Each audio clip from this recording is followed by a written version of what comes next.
Hello everyone, welcome back. Get comfortable, relax, and enjoy today's exciting fanfic. Now, let's begin part 1. The moon was full as the night sky was as clear as glass. Unfortunately, for the people of Konoha, a night like this was not a night to enjoy since the night peaceful silence was instead filled with the noise of chaos that was going all around. Currently now, the Kyuubi was unleashing its fury all on the village, destroying homes and killing people. For the citizens of Konoha, they know what the Kyuubi was. It was a force of nature, a tremendous force of power which it can create tsunamis and destroy mountains with one of its 9 tails. Many wonder on how the Kyuubi was attacking their village. But for now, the village's shinobis were fighting with everything they have to stop the beast from destroying their homes and slaughtering their families. As the battle proceeded, the shinobis gained hope as their great leader appeared on top his summoned toad and landed on the Kyuubi. He was the 4th Hokage, Minato Namikaze. As the Kyuubi was about to unleash another devastating blast of chakra, Minato used his famous Hiroshi no Jutsu to teleport him and the Kyuubi away from Konoha to a secluded area about 10 miles away. It was then that all the shinobi of Konoha saw a strong and powerful explosion in the distance. With Minato, the Kyuubi blasted a powerful blast of its chakra at the area where Minato transported it to. Near the Kyuubi was Minato along, and next to his side was his wife Kushina. As they saw the destruction caused by the Kyuubi, both Minato and Kushina heard the cries of their greatest treasure that they have. In Minato's arms, he held the person that they love the most, more than each other right now. With them was their newborn son Naruto. Even thought Minato and Kushina were both happy their baby was alright. They both knew that if they don't stop the Kyuubi now, their precious legacy would die here and now. Minato knew what needed to be done, which he was prepared to do. Kushina also knew what needed to be done as well. She went first on the assault on the Kyuubi as Minato created the barrier to contain Kyuubi from escaping. Kushina unleashed her chakra chains on the Kyuubi to immobilize it. As Kushina held it in place, Minato noticed how weak Kushina was getting since she is now the former Jinchuriki of Kyuubi. So having the Kyuubi being ripped apart from her was leading to her death. She wanted to protect the 2 people that she loved the most by making sure the Kyuubi was gone for now. Minato saw what she was doing and decided to do on what he needed to do for not only for Konoha, but also for the future. He stopped Kushina before she starts to seal the Kyuubi inside her again. Kushina, don't, as the one, who not made me Hokage, but a man and now a father to my son that you gave me, I can't let you die like this. Stated Minato. But, minimum. Auto, this is, the only, CC can be, sure to, save the, both of you, gasped Kushina. Kushina, tearful Minato. Don't cry, after all, today, is, our son's, birthday, the, only thing I regret, is, not to, be able to, see him, grow up, smiled Kushina. Minato was speechless as Kushina continued on, but, thinking about it, all of us, being one family, I couldn't be any more happier than that, smiled Kushina. Minato was silent for a moment, until he had a look of determination on his face. Kushina, save your strength, you're going to need that in order to see Naruto again. Stated Minato. Kushina was confused until Minato said, I will seal your remaining chakra inside Naruto with the Hake Fuin. Then I will take the Kyuubi down with me with a jutsu that a non-Jinchuriki can use, Shiki Fujin. He stated while gently placing Naruto on the ground. Kushina was afraid of this because, if Minato used the Shiki Fujin, then he would die. But Minato thought back on what happened earlier tonight and told Kushina on what he realized. It was because a masked man attacks Kushina that all this happened. He then thought about what Jiraiya said about the child of prophecy, that he was told, and he believed now that it was his son since he was born in this moment of time as the masked man attacked Kushina to release the Kyuubi. He told Kushina that he would seal the yang half along with Kushina with the Hake Fuin, while he takes down the yin half with him in death. Minato started to create the hand sign, but before he could finish it, the Sandaime Hokage appeared behind him and knocked him out just before he finished the hand signing. Kushina was surprised to see the Sandaime here. Flashback. When Gamabunta landed on the Kyuubi, the Sandaime saw Minato getting ready to use his Hiroshi no Jutsu to teleport them to another location, where the Kyuubi won't cause any more damage. The Sandaime quickly went to the Kyuubi and touched its back, just in time as Minato teleported them to the area. There, the Sandaime saw Minato putting up the barrier to keep the Kyuubi contained. The Sandaime was ready to help out Minato, when he saw him bring forth Kushina and, from what he guessed, his newborn son.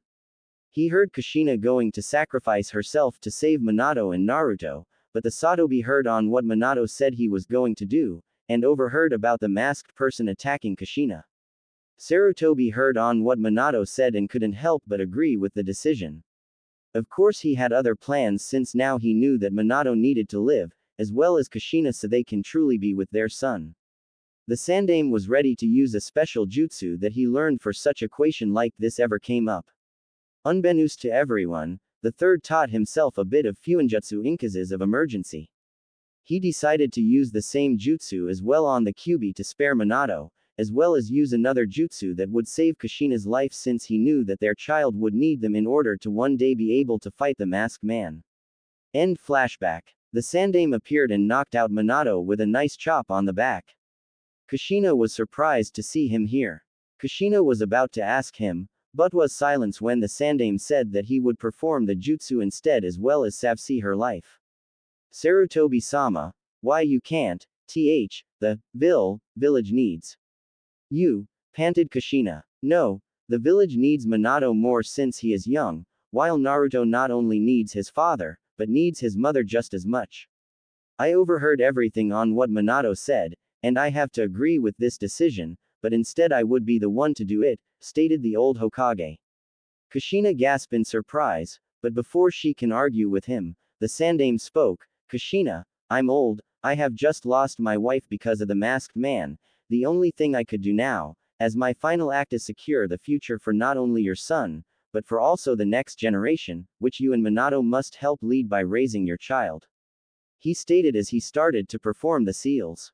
The Sandaime unleashed the power of Shiki Fujin on the Kyuubi. He ripped apart half the Kyuubi's soul and sealed within himself. The Sandaime was amazed on how powerful it was since it numbed his body. As the Sandaime sealed the yin half of its soul inside him, Kushina made her way to Minato and got a bit of his blood to perform the summoning jutsu. She was able to summon Gamatoru, the sealing toad, to the battlefield. The Sandaime saw this and thought it was good timing, since he is running out of chakra himself because he started the Hake Fuin. The toad was surprised to be summoned like this. The Sandaime explained on what was happening, and gave him the key to the Kyuubi's seal.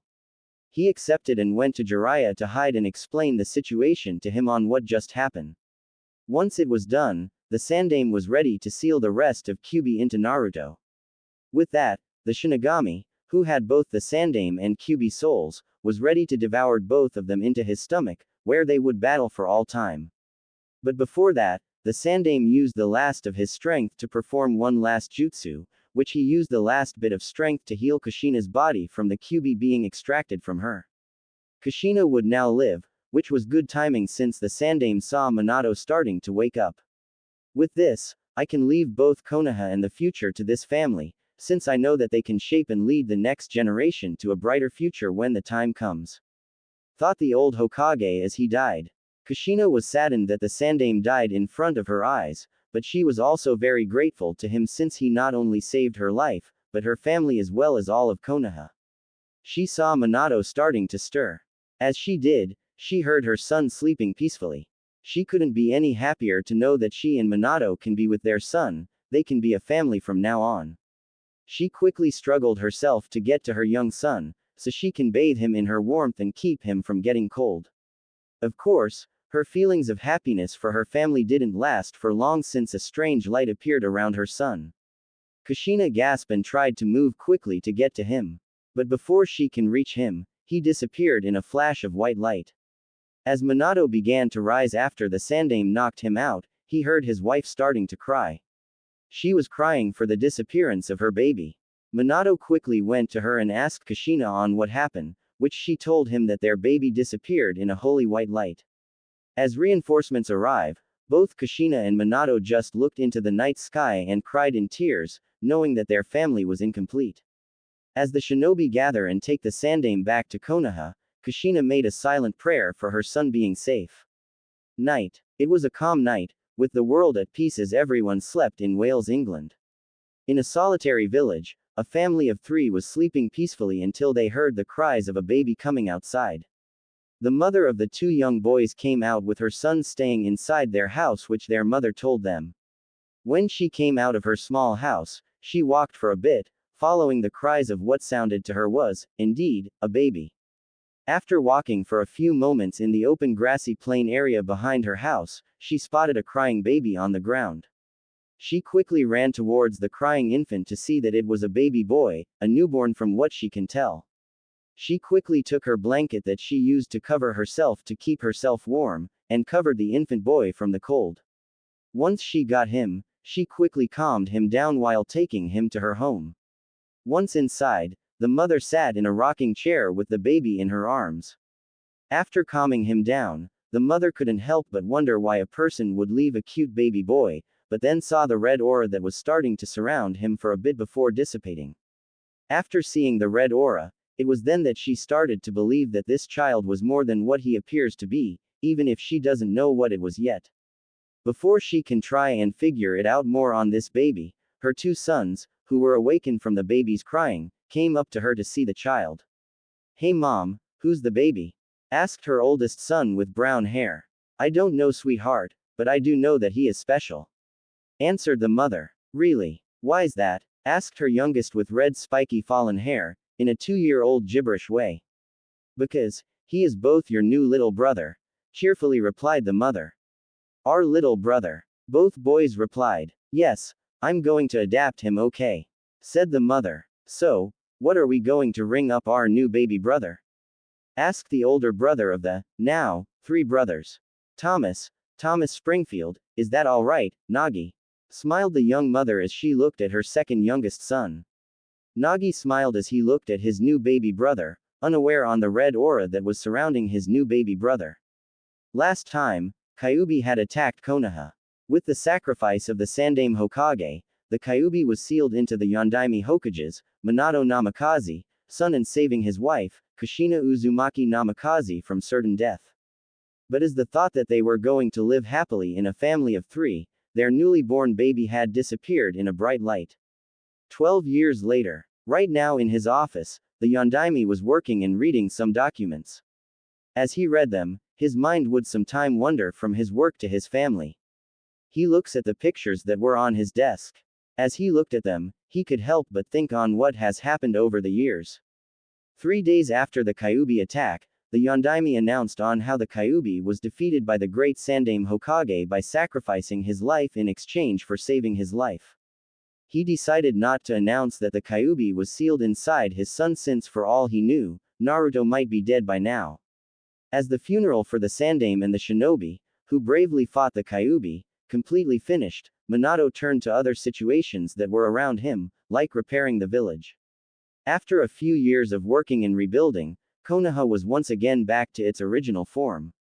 During those years, the village was starting to prosper very well, especially on what happened after 5 years of working. The Yondaime couldn't help but look at the picture next to the picture where he and pregnant Kushina was in.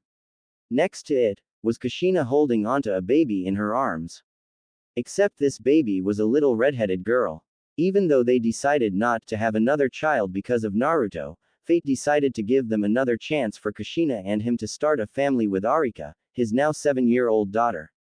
Another thing that happens was the Uchiha clan massacre, which happened when he was away on a day vacation.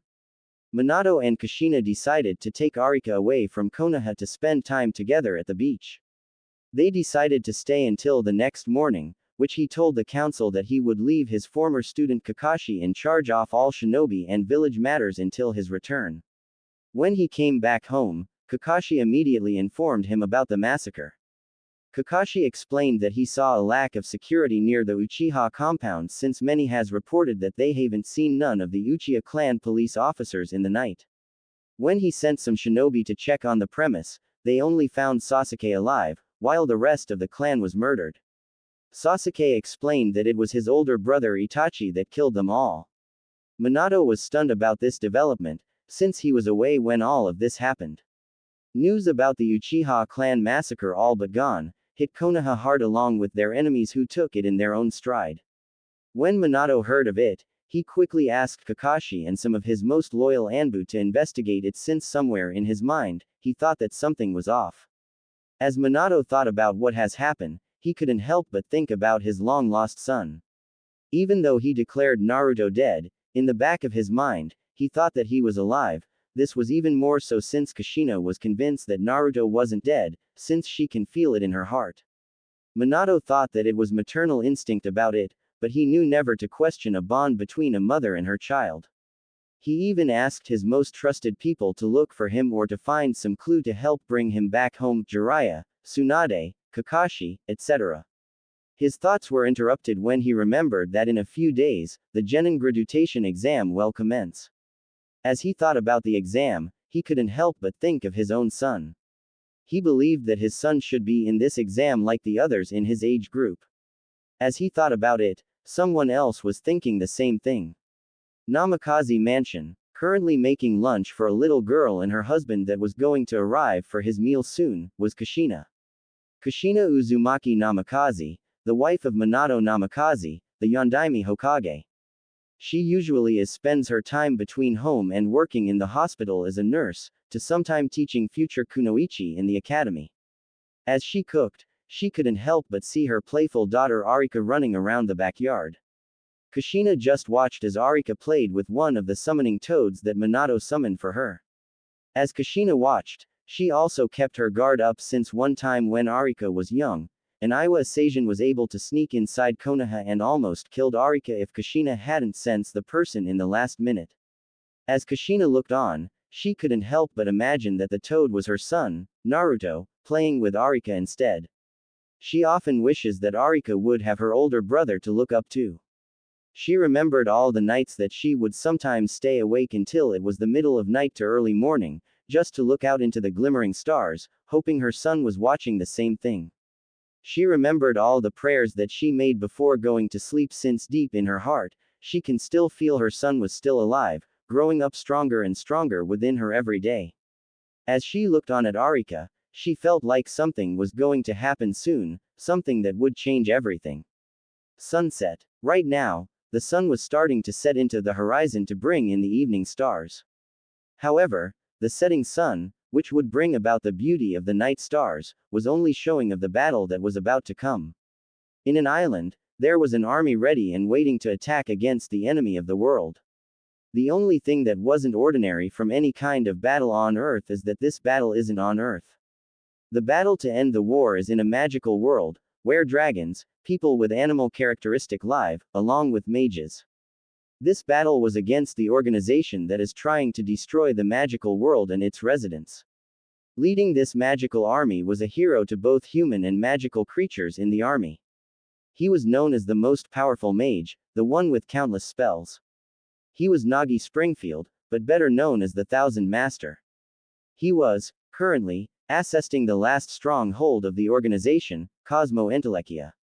He was looking over the enemy's stronghold, also known as Ostia's royal castle, the Gravekeeper's palace. Not only was he looking at it, he was waiting for the rest of the magical army to show up. Along with him, were his most trusted friends who not only fought with him by his side, but were also known to be the most powerful men in the world, known as the group called Ala Rubria. With him were his good friends, master of the Shinmaryu style of swordsmanship, Kono Aishin.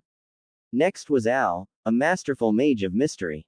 His master, that looked like a kid but in fact over a 200-year-old demon, Zekt. The next was one of two people to be his eternal rival, the man that is known to be invincible throughout the world, the legendary swordsman mercenary, Jack Rakan. Finally, his second rival, who not only at his LV, but is also his adapted younger brother, a young boy of 17 years of age who is not only known as the true Thousand Blades, but also a master of the Shinmaryu arts of swordsmanship but also called the Elemental Master, Thomas Springfield to most, but to his family and friends he is known as Naruto Uzumaki Namikaze. Naruto wore clothing that were similar, if not resembling, to Nagi's. The only difference was that he wore loose, baggy navy blue jeans, wore a short-sleeve orange shirt, A yin-yang pendant in a whirlpool design around his neck as well had a clay-tempered Japanese samurai sword where he held it with his left hand, not to mention that the handle was extra strengthened cause of the grip that Naruto uses. As all of them watch on, Nagi broke the silence of the calm before the storm. "They're so damn quiet, it's almost creepy," said Nagi as he looked on at the castle. "Well, they'll be underestimating us, that is what evil organization do, bro," said Naruto. It was then that one of the military personnel came up to Nagi and the others to report that the army is ready, which Nagi gave instructions. They then contacted another member of their group to organize the rest of the army, which sadly aren't here yet. Al looked worried as he said, "I'm afraid there isn't any time to make any delayation. We'll just have to make do with what we got. The time limit is upon us," replied Ainshin. "Indeed, the enemy has already begun the ceremony to return this world into nothing. The Twilight Imperial Princess, key to the world, is in their hands," said Al. "Yeah," said Nagi. Nagi then said, "All right men, let's," before being interrupted by his little brother Naruto. "Nagi, wait. What is bro? We don't have time to wait," said Nagi. "I know that, but before we go just remember what we are here to do. I know you have a personal agenda on freeing the little princess, as do I, but that is not your only agenda here. Remember that we're here not to just save the princess, but also to save the world from their plan. Remember that we need stay focused in order to stop the ceremony from being unleashed. You understand?" As Naruto looked at his friends, "If we aren't careful, the enemy will use that one moment of our ignores to defeat us, so let's fight with everything we have and leave everything on the table since the enemy might have a trick or two." "All right," said Naruto. "He's right, let's go in, but let go in cautiously with everything that is in the line, we can't make a single mistake," replied Aishin. "Got it," answered Nagi, before thinking about the princess and Naruto's words. "All right men, let's move," Nagi yelling out the order to attack the Gravekeeper's palace. With that, Nagi led the magical army for one last battle to end this war. Konoha. It has been a couple of weeks since the Genin graduation exam. Right now, Minato was dealing with Team 7 led by Kakashi on giving them another D-rank mission, but of course, he had to deal with Team 7's supposedly special team member, Sasuke Uchiha. Sasuke was arguing with the fourth on giving him a harder mission. This action was only supported by Sasuke's fangirl, Sakura Haruno, who is also agreeing with Sasuke. Minato disputed with Sasuke, but his former student, Kakashi said that it would be alright to give them a higher mission for them. Minato sighed, which he then decided to agree to Kakashi's request. "Alright, if you think they're ready to take on a higher mission Kakashi, then you're on," said Minato. This pleased Sasuke since he was getting tired on these low D-rank missions. Team 7 looked at the Yondaime, seeing him decided on what kind of mission that they can get. "Alright, I have a simple C-rank mission. It's a bodyguard mission to a client," said Minato. Team 7 wondered on who they will be guarding, which Minato answered their curiosity when he brought out the client. He was an elder man with gray hair and beard along with the fact he kinda looked overweight. His name was Tazuna, a bridge builder, the one who is hiring Konoha Nin to protect him from bandits and make sure that he finishes making a bridge. "So these brats are going to protect me, some protection, they look pathetic," said Tazuna. This made the genin irk, except Sai who showed no emotion about it. Kakashi then replied, "Don't worry, these guys can handle a couple of plain bandits and if anything, I'll be there to handle the rest." With this, Kakashi ordered his squad to get ready to leave the village, while Tazuna went to the gate for their arrival. As Team 7 left the office, Minato couldn't help but had that strange feeling again, like he did a couple of weeks ago. As he thought about it, he saw the wind change, like it was signaling him that something was coming. It was made even more ominous when the ink he uses to write down the documents made a bit of spill, but resembles that of the Uzumaki symbol. Last time, Minato had just given Team 7, led by Kakashi, a C-rank mission on protecting Tazuna and his family, and making sure that Tazuna completed a bridge he was building. At the same time, he had no idea that his son was getting ready to face the biggest battle in a magical world. Gravekeeper's Palace. Currently, at an open platform, outside one of the palace's towers, Nagi held his opponent by his neck after the intense battle that he had with him. Magnificent, your strength is truly ludicrous, said enemy. The Twilight Imperial Princess, where is she? Answer me that before you die. Nagi ordered as he panted from the battle. Hey, hey, don't tell me you are still under the foolish impression that I am the one behind all of this, said the enemy as he saw Nagi's comrades come out of the building that the battle had taken place. What? Questioned Nagi. Before Nagi could ask, Naruto saw something out of the corner of his eye and yelled, brother. Watch out. In fear. The next thing Nagi knew, he and the enemy he was holding was shot through the gut by someone. His friends came immediately to help him out, but then noticed that the person that shot Nagi was getting ready to fire another powerful blast at them. Everyone put up their own powerful barrier or defense to block the incoming attack. At that moment, a huge blast of magical power was fired at them, as big as a 3-story building. They tried to defend against it, but were taken down. Once the blast died down, everyone was on the floor completely injured from mild to serious injuries. Rakan, for example, has lost both his arms from the blast as he tried to hold it back. In that moment, when the smoke cleared, the mastermind of the war made his grand appearance, which he came to the stage of the battle. He wore a black cloak that covers everything about him. He looked like the British style of royalty Grim Reaper. He was called the Life Maker, or Mage of the Beginning. Everyone was frozen in fear, but despite all that, only 2 rose to meet the challenge that fell upon them. Nagi, with all his serious injuries, was the first to stand and prove his legendary status as the Thousand Master. Closely following Nagi's determination, the second was his younger brother, Naruto. Naruto, with his sword in hand, stood right beside Nagi, ready to prove why he was called the Elemental Master, or the true Thousand Blades. As they stood, the others who are still down, looked up to see them ready to fight, even with the injuries that they have. Nagi, with most of his serious injuries, were located at his right arm, bleeding badly, along with the hole in his gut. Naruto had lighter wounds, a bleeding forehead, arms with bruise and scrapes, but his left arm was the most serious since it had more deep gashes where blood ran down from it. You can't. Nagi. Naruto. In both your states, Al said before Nagi interrupted him. Al, use all the magic you have left to heal the both of us. But a ridiculous healing like that would, said Al. It only needs to last us for 30 minutes. Replied Naruto. Al was about to protest about it, but then Nagi and Naruto's master, Zect, stood up beside them, to join the fight against the Life Maker. But before that, they noticed that the ceremony was starting to activate. Things were grim, until Naruto spoke up. Guys, I'll go where the ceremony is taking place, I'll see if I can buy us some time to stop the ceremony. Unfortunately, that means that you two would have to face this bastard by yourselves. Said Naruto. No prob bro, you find the ceremony and try to take care of it, we'll deal with him. Replied Nagi. The two of you can't possibly face him alone. Yelled out Al. If we don't defeat this guy here and now, then the world will be reducing to naught. We don't have any other choice. Said Zect. Nagi wait. It's no good, this guy is on whole other LV. You'll die. We have to regroup for now, said Rakan before Nagi interrupted him. Oh, come on. This is like you Jack. We won't make it if we hang around doing nothing. Said Nagi. After which he declared that he would defeat the mastermind no matter what.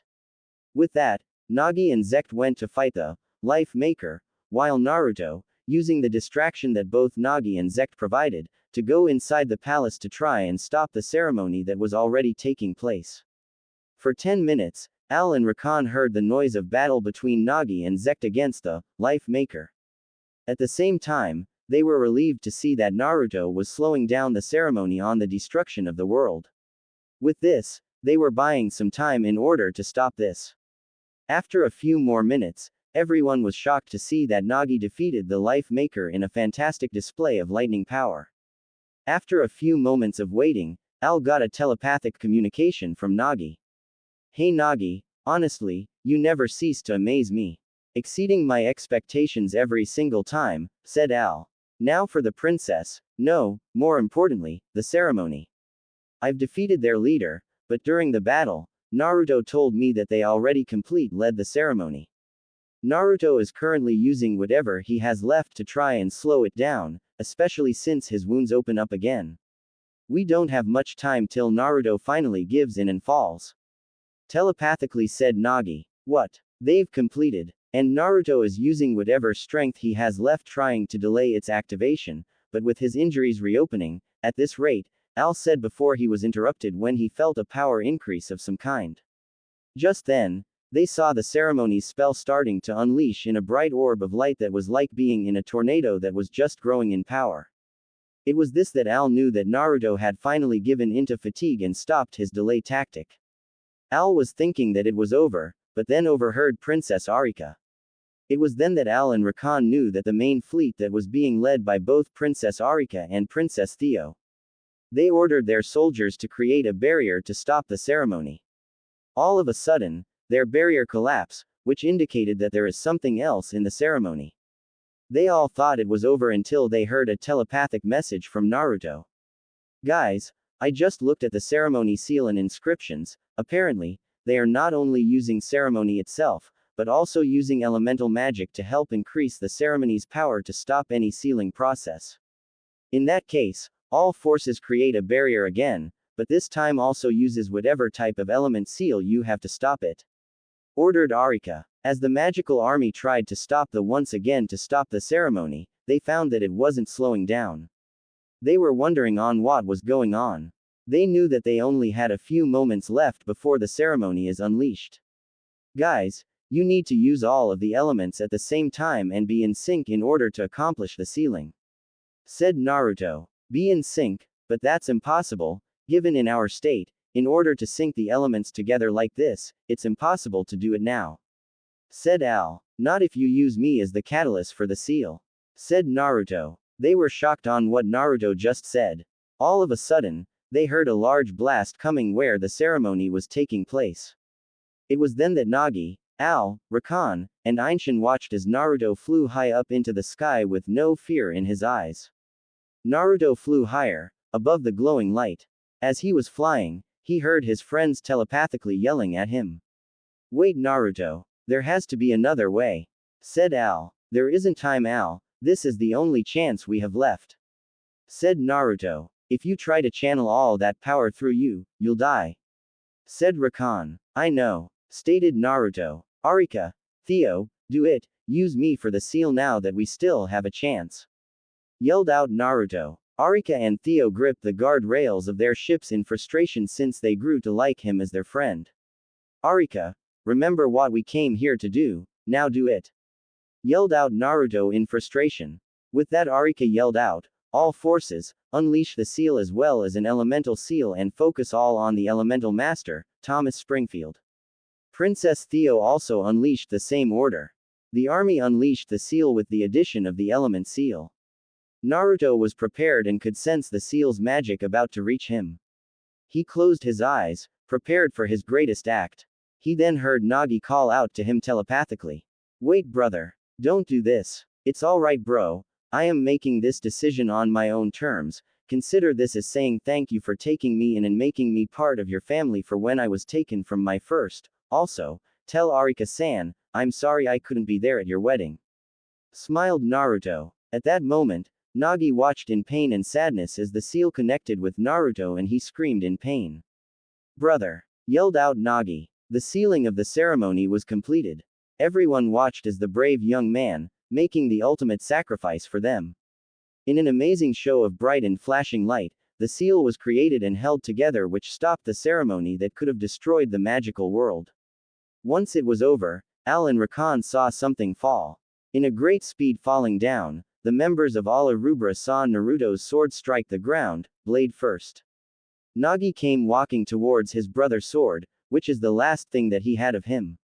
Naruto POV. Right when the seal struck him, he gathered whatever magical power he had left to harmonize all the elemental magic together to synchronize them. He felt so much pain when the sealing spell was activated on him that what felt like an eternity only lasted a few seconds. Once it was done, he then felt like he was floating in an endless void. So this is it, this is how it ends for me, HMPH, at least I was able to outdo my brother for once. Naruto smiled in thought. Too bad, I wish I could have seen the look of shock on Naji's face, it would have been a pleasure to see him so surprised like this. Said a mellow voice. Huh, I would have settled on finally outdoing both my brother and Rakan on our rival matches, Hakurama. Said Naruto to the Kyuubi. Naruto, are you going to be okay? I know at this moment that we don't have much time to live yet, I wished you could have seen your parents for once in your life. Said another mysterious voice. I'll be alright, I'll be able to see them again, after all, where we are going, everyone will be going to the same place in the afterlife, I will wait for them when the time comes, Sarutobi Gigi. Said Naruto. Naruto was mentally talking with the Kyuubi and the Sandaime Hokage. He knew about them for a good few years now, thanks to his family and friends. Naruto, my time is drawing near, with you having little magic power left, my spirit can no longer stay in this plane anymore, but even so, I have to thank you, cause through your eyes, I was able to see a whole new world beyond my imagination, a world of possible peace and tranquility, even if it was for a short time. Said the Sandaime Hokage as he began to fade. See ya old man, I'll be following you in a moment, alright. Said Naruto. The Sandaime disappeared in front of Naruto as he too began to drift towards someplace. He looked to see a bright light getting bigger and bigger, driving the darkened void that was surrounding him for a while. As he began to go through it, he felt like he will be at peace now. Nami no Kuni. Currently, Team 7 was fighting off Zabuza, the demon of the mist. Earlier he and Kakashi had fought against each other, but were now imprisoned by Zabuza's water prison jutsu. After Kakashi was captured, Sasuke and Sai had no choice but to free Kakashi since without him, defeating Zabuza would be impossible. Zabuza unleashed his water clone jutsu at Team 7. As Kakashi watched on as Sai and Sasuke tried to deal with the clone, with Sai having better luck than Sasuke, he thought that the situation was very grim. At that very moment, everything changes. Above them, everyone heard what sounded like lightning and thunder or a mixture of the two. They all looked up to see a vortex of some sort appearing above Zabuza and Kakashi. Everyone wondered what was going on, but then as quickly as it came, it disappeared. As it was disappearing, something fell out of it. That something was a person, with a hood covering the face, as he fell towards Zabuza. Zabuza's attention was focused on the person that was falling down on top of Kakashi and him that he didn't notice a kunai was coming straight at him until it was at the last moment. The person dropped into the water as Zabuza's attention was back at his opponent. He saw the kunai coming at him, which he saw that it was Sakura taking the advantage of the situation. With Zabuza, momentary distracted, the clone also dispersed, along with Zabuza's water prison jutsu stopping and freeing Kakashi.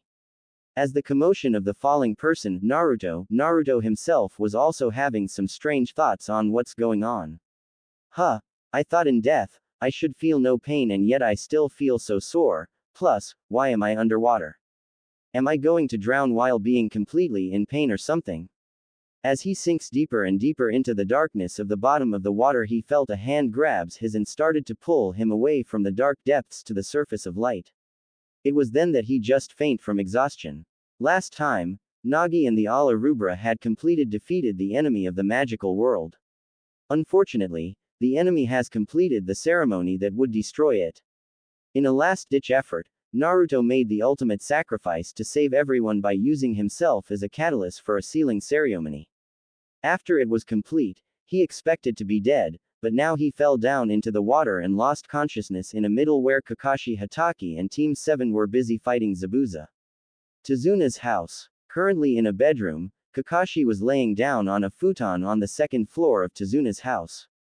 Lying next to him, about a meter away, was Naruto. But unlike Kakashi, he was bandaged up and still out cold. After Naruto fell into the water, Kakashi immediately rescued him from drowning. He then saved Sakura from Zabuza's sword strike, while carrying Naruto under his left arm. Kakashi then pushed back Zabuza to give them some space. Kakashi placed Naruto near the shore, which he ordered his team to not only protect Tazuna, but also help the unconscious person, whose face was hidden because of his hooded cloak. Once Team 7 drags the person to shore, Kakashi then focuses his attention on Zabuza. He used his Sharingan to copy Zabuza's movements, which he was able to get the upper hand. Right before Kakashi could finish him, Zabuza was killed by a Mizu Hunter Nin. Once the Hunter Nin took Zabuza's body, Kakashi's team immediately came up to him, while he walked towards them. But it was also then that the effects of Sharingan took its toll on Kakashi and knocked him out. Team 7 decided to take Kakashi to Tazuna's house to get some rest. But before making that decision, they looked at the person that was lying before them. Sakura took a closer look at him, but once she touched his body, she felt something warm on his left arm. She thought it was his arm trying to warm up again from being in the cold water, but when she looked at her palm, she saw that it was blood and that he was breathing shallow. After deciding on what to do, they took him to get him some medical attention. Once in the house, they took Kakashi to the second floor to rest, the same with Naruto, who they don't know, to start some medical stuff. Sakura knew a bit of medical knowledge from the academy, while Tsunami, who also knew a bit of medical knowledge, helped in bandaging the person. They stripped him of his clothes to see that he was young blonde spiky-haired teenage boy. As they strip him down, Sakura couldn't help, despite the situation he was in, he was quite attractive. Tsunami quickly saw that his left arm was completely bruised and bleeding badly, along with bleeding forehead, an open deep wound on his right side. Tsunami and Sakura did all they can do and bandage above his waist and hope that he can pull through his own strength. Evening. It has been a day since the battle with Zabuza. Kakashi woke up early evening from his fight with Zabuza. As he looked around, he saw that Sai was watching him. Once Kakashi was awake, he looked around his environment to see that the person that, unintentionally, saves him was here and out cold from the serious injuries that he could see. After gathering Team 7, with Tazuna, and discussing the battle between Zabuza, as well as the likelihood that Zabuza is alive, Kakashi informed them that he would train them in order for them to prepare on fighting Zabuza again. Sasuke grinned on the thought of having another chance to fight Zabuza again, while Sakura looked kinda worried. Sai didn't really care that how his face said about him. Now, since Zabuza is out of the picture for the time being, I'm now more interested in finding out on who that person lying next to me is, said Kakashi, as he once again looked at the young teenager. This time he was more detail on looking at him. Kakashi saw the boy that he had blonde spiky hair and tan skin. He would have liked to get a more accurate look on him, but his face had a few bandages on, along with the bedsheets that cover his body, one on his cheek and another around his forehead. He can also tell that the boy was also strong since his body was well built. Nagima ch. 238. pg. 2 to see Naruto's body features. Of course he can also see some of the bandages that were on his body. After examining the boy, he looked at his team. Were you able to find out anything about him while you were treating him? Asked Kakashi. Not yet, since I only help with some of the bandaging above the waist, while Tsunami looked and bandaged the rest of his body since she saw that he had a few more bruises on him. I did ask Tsunami to give me his clothing so we can check if he had anything on him, answered Sakura, which she brought to Kakashi a few pieces of paper that looked like letters, which some were old and new, a pendant, and his boots. So that's all you've been able to find? What about his clothes? Sasuke asked. Yeah, that's all I found in his clothes. Tsunami put some spare clothing on him before washing his clothing since it was dirty and had dried blood on it, answered Sakura, until she snapped her head up a bit. Oh wait, Tsunami said as she was checking on him that he shouldn't be called a boy for some odd reason while she blushed a bit. Other than that, there was nothing else she saw on him. Sakura said. I see, answered Kakashi, as he thought about the boy and the mystery that surrounded him. Sai looked at the boots to see if there was any hidden sea apartment, while Sasuke looked at the pendant, which brought his curiosity up since it was the yin-yang, but in a way that it was a whirlpool design. Sakura looked at the letters to see that it had some unique way it was made. The letters written in Latin had two black horizontal and vertical lines near each edge. Above the letter had strange writing that was written horizontally and had many of the strange writing going down. In the center was like a circle with strange symbols. Near the circle was a mute button, a play button and stop button symbol, which she doesn't know. Sakura continued to look at the letters until she'd accidentally touched the play button on the oldest looking letter. When she touched it, a holographic image appeared in front of her. Ah, what is this? Yelped Sakura. Everyone turned to look at the letter that she dropped to see the image of an attractive white-haired woman that looked to be at her early 30s. She wore a white, long-sleeve dress that went down her body until it started to fade from the image it had. Just before they question on how an image appeared from a letter, the person in the letter started to talk. Hey sweetie, how is your training coming along?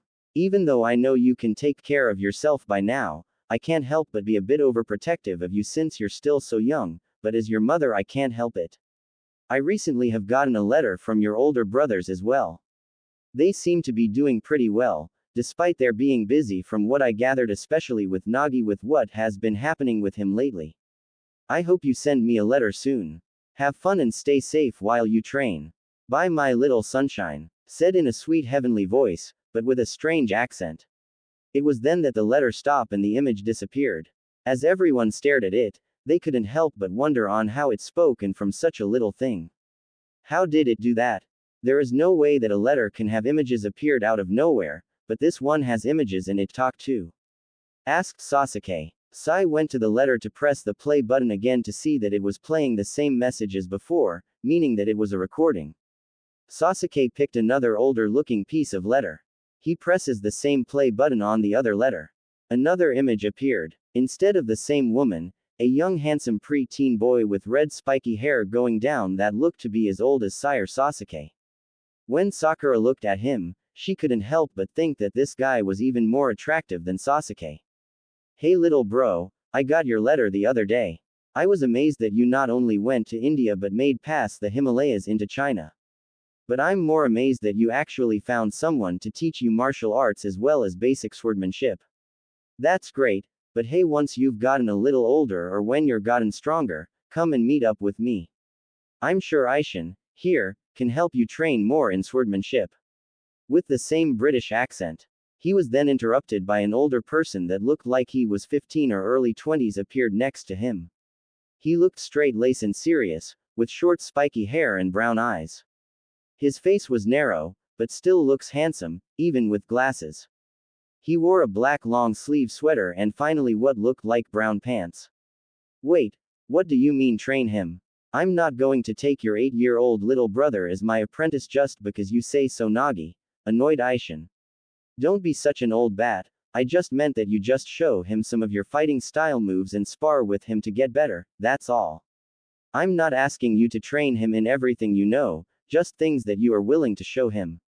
Nagi cheerfully said. Nagi then apologized with hand signals and then said, anyway, I'm still not sure about Aishin on helping you with your swordsmanship, but I know that my master, Zekt, would help you out on getting stronger, right master? Sure, why not? I don't mind torturing another soul, said a mysterious, but young voice. Nagi laughed nervously, but then looked at straightforward again. Well then, hopefully, the next letter I get from you would be soon, see ya little bro. OPS. Careful with those girls over there, since like me, you seem to attract girls wherever you go. Bye now Thomas, finished speaking. Once the letter was done, the miniature projection stopped as well and back to normal slip of paper. Kakashi and the others were now getting somewhere since they now gotten a few clues. First was that this letter was a couple of years old and that this teenager was 8 years old when he gotten it, almost 10 years ago they guessed. Second was that he was training for something, which they know that it was something with taijutsu and swordsmanship in a place that they don't know. Third was that he had an older brother, but they don't look like each other, while the white-hair woman and the red-head teenage boy did with something things. Finally, the final clue was his name, Thomas. As they were thinking, Sakura decided to get more answers from the 2 final letters. She pressed the play button to see that it was the redhead, but older now, like nearing 18 to 19-year-old. Hey bro, listen, I know that things lately have been going hard on all of us, but now is not the time to be soft. We have important work to do. Once you completed your work, come and meet up with us at the capital. We'll use the information that you were able to gather to unlock the mysterious of Cosmo Intellicia. Okay bro, see you soon. Serious, said Nagi. As they thought about it, their thought were on, who was Cosmo Intellicia since they never heard of this organization. Kakashi asked Sai to press the final letter to see that it was newest looking one of all the four. The next one revealed a tall beautiful young woman, 18 to 19 years old, with blue eyes and long golden blonde hair that fell past her waist.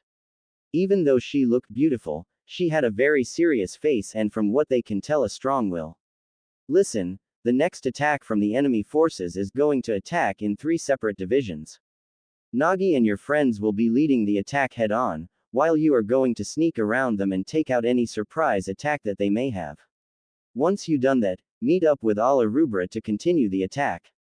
Hopefully, if we push them hard enough we can get them to surrender or at least have a ceasefire with their forces. Remember, you'll be facing an army of a possibility of 5,000 forces out of the 25,000 that we'll be facing if the information is correct. Also your brother has asked me to give you this message. I hope to see you in the front lines. That's all. Good luck Naruto. When the letter finished its message, they couldn't believe on what they just heard. For one, this young man was going to or has fought about 5,000 soldiers by himself, even though he looks to be young. As everyone was thinking about it, they turned to look at the young man and wondered on who he is. But for Kakashi, there was one thing that was really bothering him. As last message finished, and heard the woman say, Naruto. He was beginning to have a lot of thoughts about what is going on. It was around this time that Naruto started to wake up from being out cold. He started to struggle a bit from the sheets that were placed on him. Everyone looked to see that he just woke up and started to move. Sakura quickly went to his side, while everyone looked on to see if he was alright. As she tried to keep him from moving, Naruto opened his eyes a bit to only see a blur of pink in front of him. Why is there a cherry blossom in heaven? Struggled Naruto, before he fell back to sleep again. Even though it was for a moment, Sakura was able to see his eyes open up a bit to see that it was sapphire blue.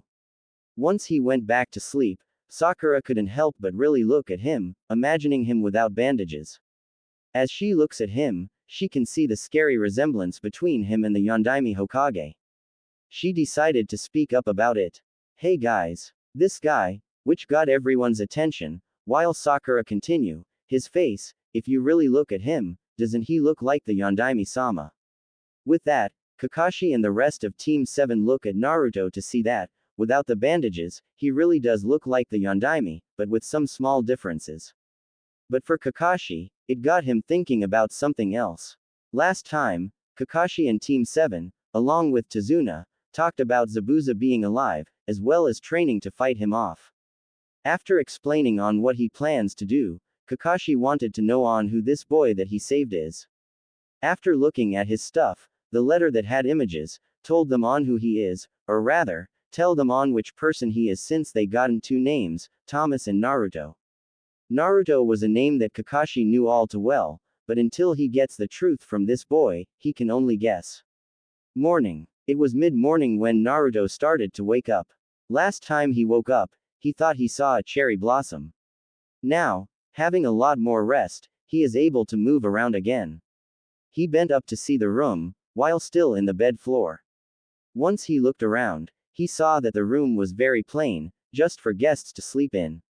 He went to the open window to see that the house was near the ocean, which he didn't mind since it was calming to feel the ocean breeze just now. After checking on the room, he got up to see that he wasn't wearing his regular clothing. He was wearing someone else's pajamas, for adults. He looked underneath the clothing to see that he was bandaged up pretty well. He then looked around more carefully to see that his clothing was laid next to his bed. He decided to get change and find out where he was since he now knew that he isn't in dead. Kitchen, dining room. Everyone, right now, was eating breakfast. Kakashi was well enough to eat something, but still had problems moving on his own strength, which he needs crutches to move around. Today, Kakashi is going to put his team on a new training exercise since he knew that they needed to get stronger in order to face Zabuza.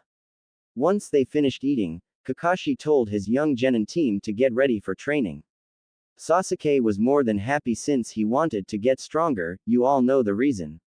It was then before leaving Tazuna's house, that Sakura decided to check on Naruto.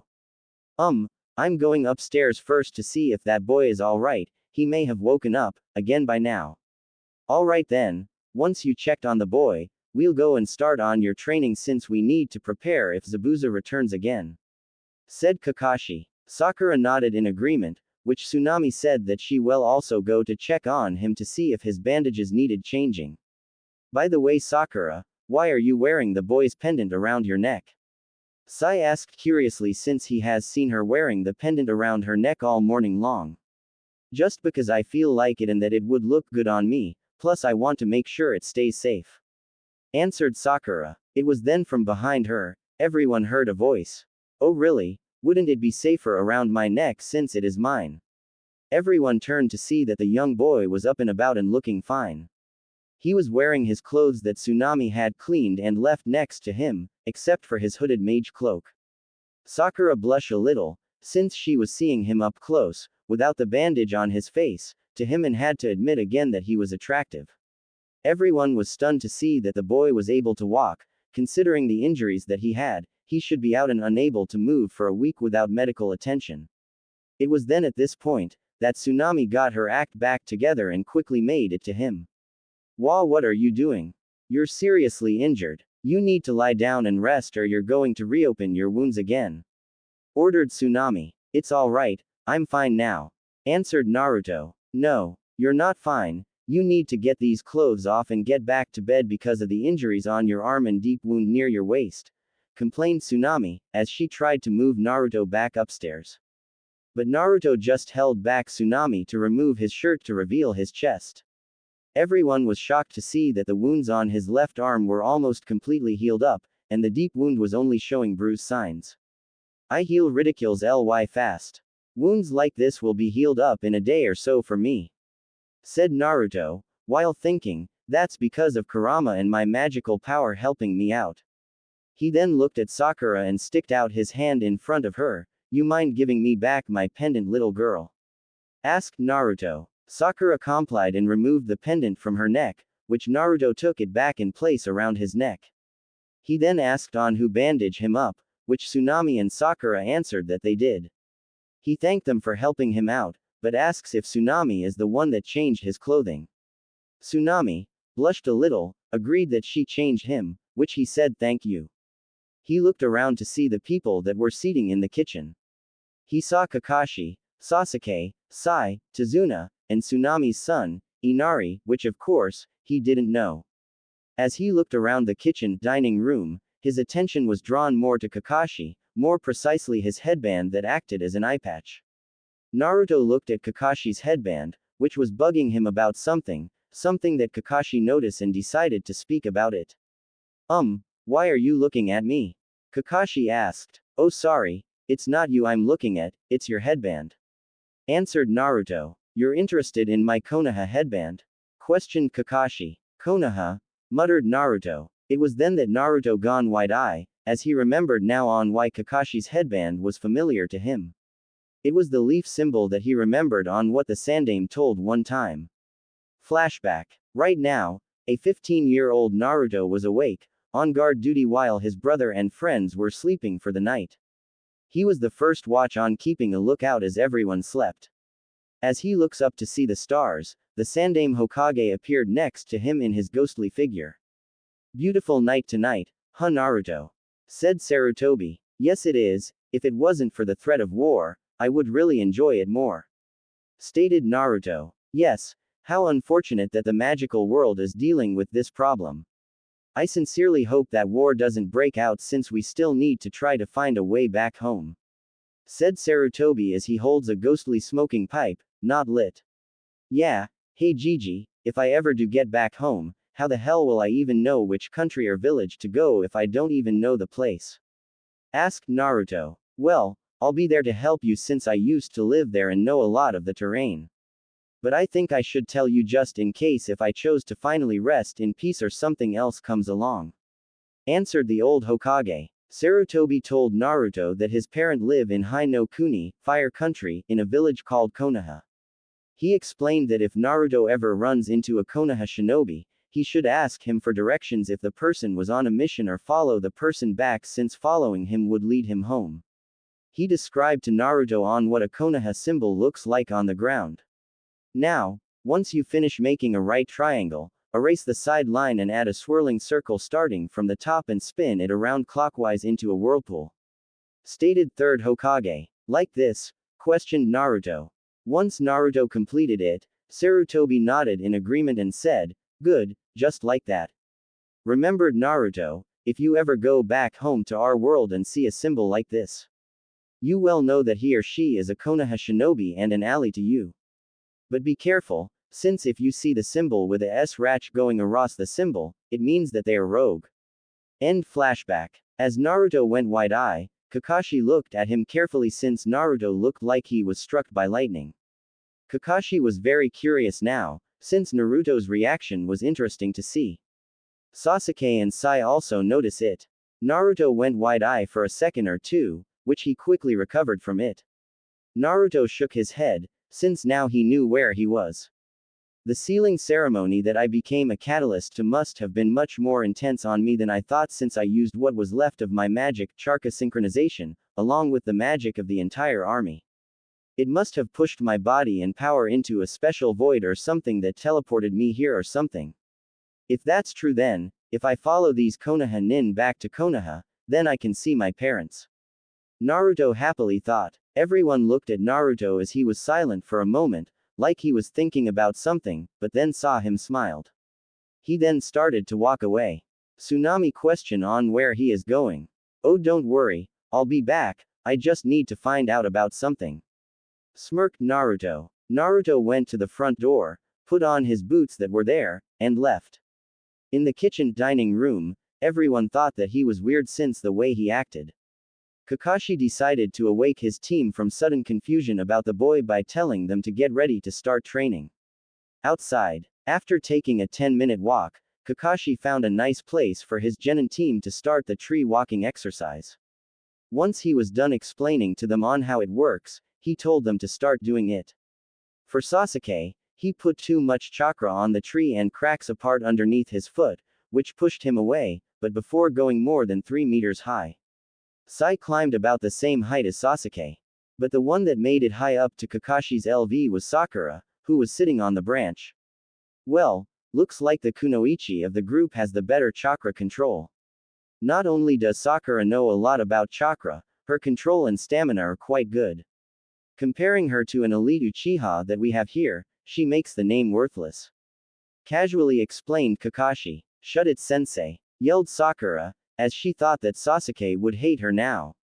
As Kakashi watched from above at both Sasuke and Sai, he thought, of course, Sasuke have an incomparably greater chakra amount of chakra within him. If this training goes well, he could be a powerful assist. Before they could do anything, someone yelled out, "Should you be telling them that, especially when you knew Her Majesty here would of course be able to climb up the tree first since she has a lot less chakra comparing to the other two runts there." Everyone looked at the tree that Kakashi was on, to see that it was the boy Naruto above him, about twice as further up.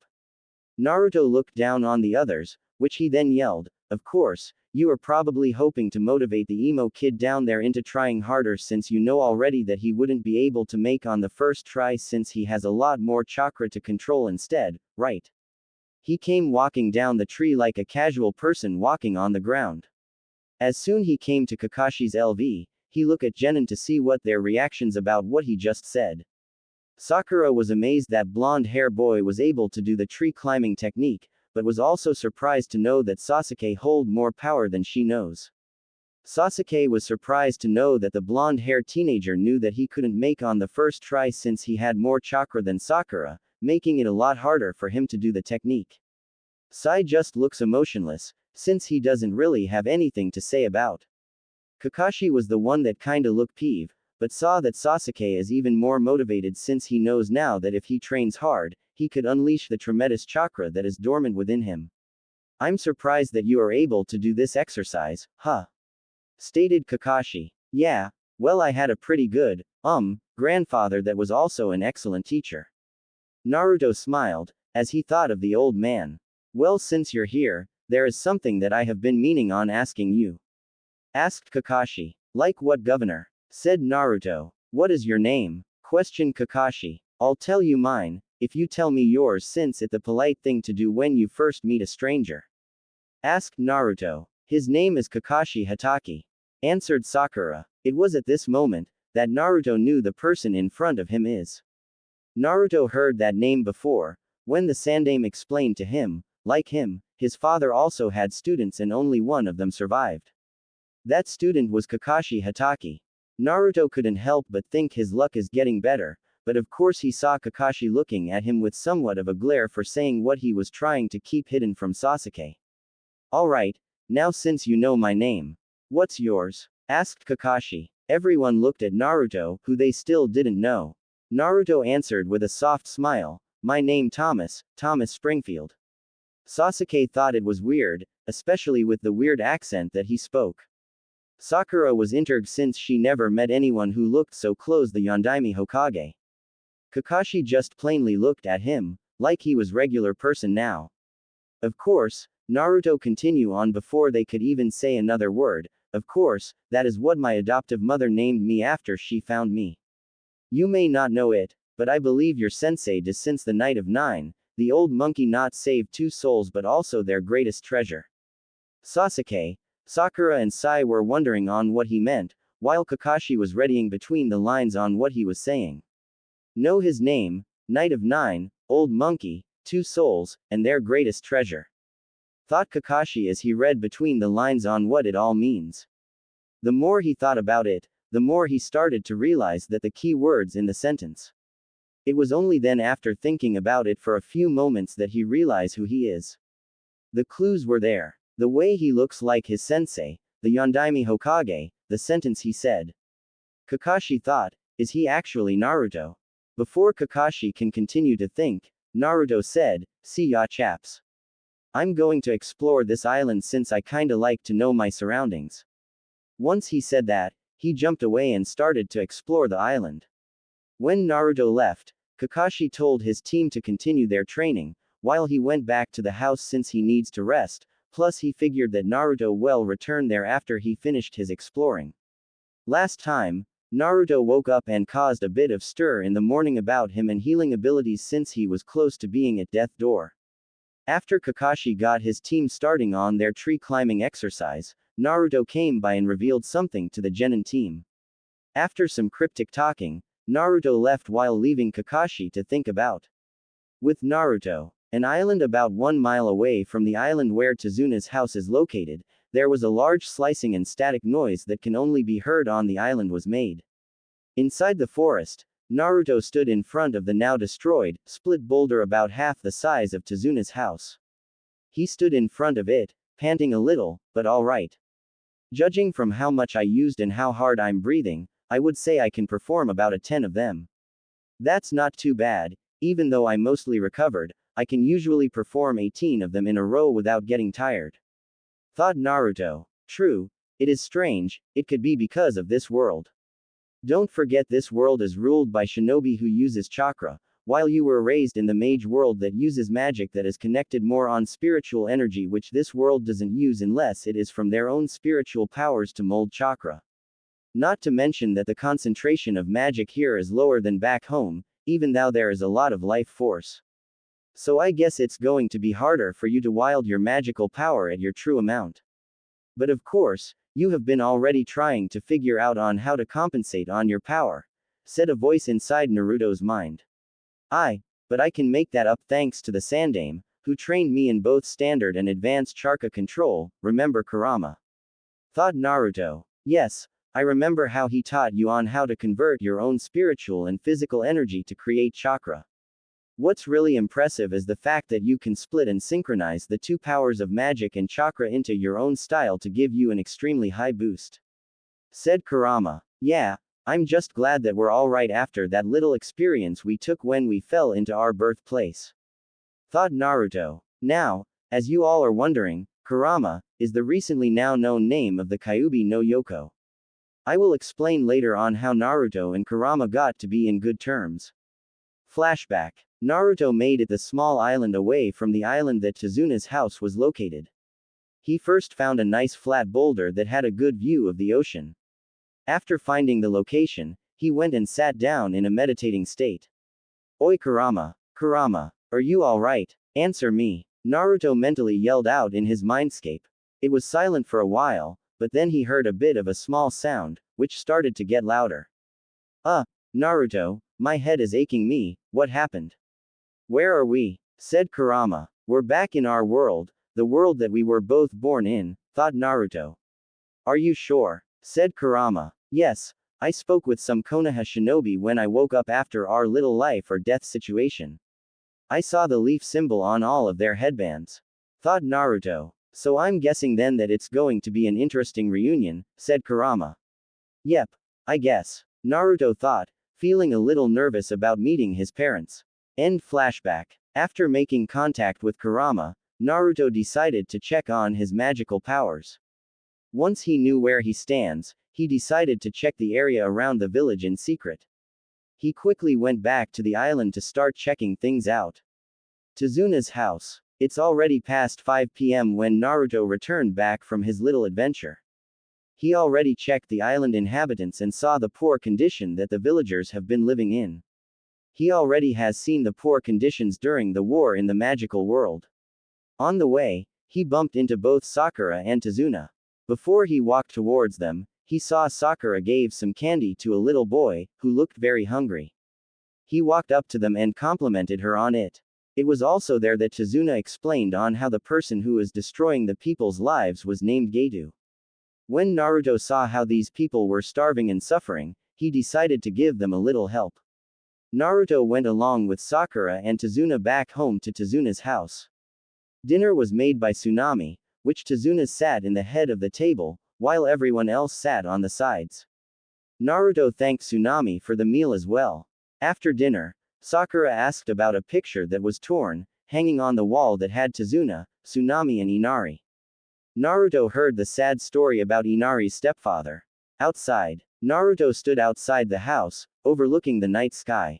As he continued to stare at the stars, he thought about his brother and friends, as well as wondering if the sacrifice he did for everyone back in the magical world helped save the entire world. Even though he could continue to think about it, he knew that for now, he can't, since there is no way of finding out until he can figure something out. The only thing he could do right now is live in the present and move towards the future, whatever future that lay before him now. His thoughts changed from his own personal problem to the problem of this island. He remembered what Inari said earlier today at dinner. Are you stupid? There's no such thing as a hero. With careless and disgusted voice, Naruto thought back at how his brother as well as all his friends from all Arubra. You're right, kid, heroes aren't born, however, they are made by the people that they hold dear in their hearts, as well as knowing when right thing to do needs to be done like your dad did. I think it's about time that this place starts believing in again when you take up your father's legacy, kid. Naruto thought as he smiled. Naruto knew what needed to be done first, so he was about to go, when he sensed someone watching him. He knew where the source was located, so he just stood there at his spot to speak. You know, if you're going to watch me, I suggest you do a better job than that, right, Kakashi-san? Out of the shadows, Kakashi appears behind him, which he doesn't move to see him. Of course, he could sense him thanks to the powers that he was able to gain when he learned to control Kurama. When Kakashi stepped out, he looked at Naruto, in the moonlight. For a moment or two, he could have sworn that he is seeing his sensei's back. After Kakashi came up towards Naruto, while both of them staying on neutral mode.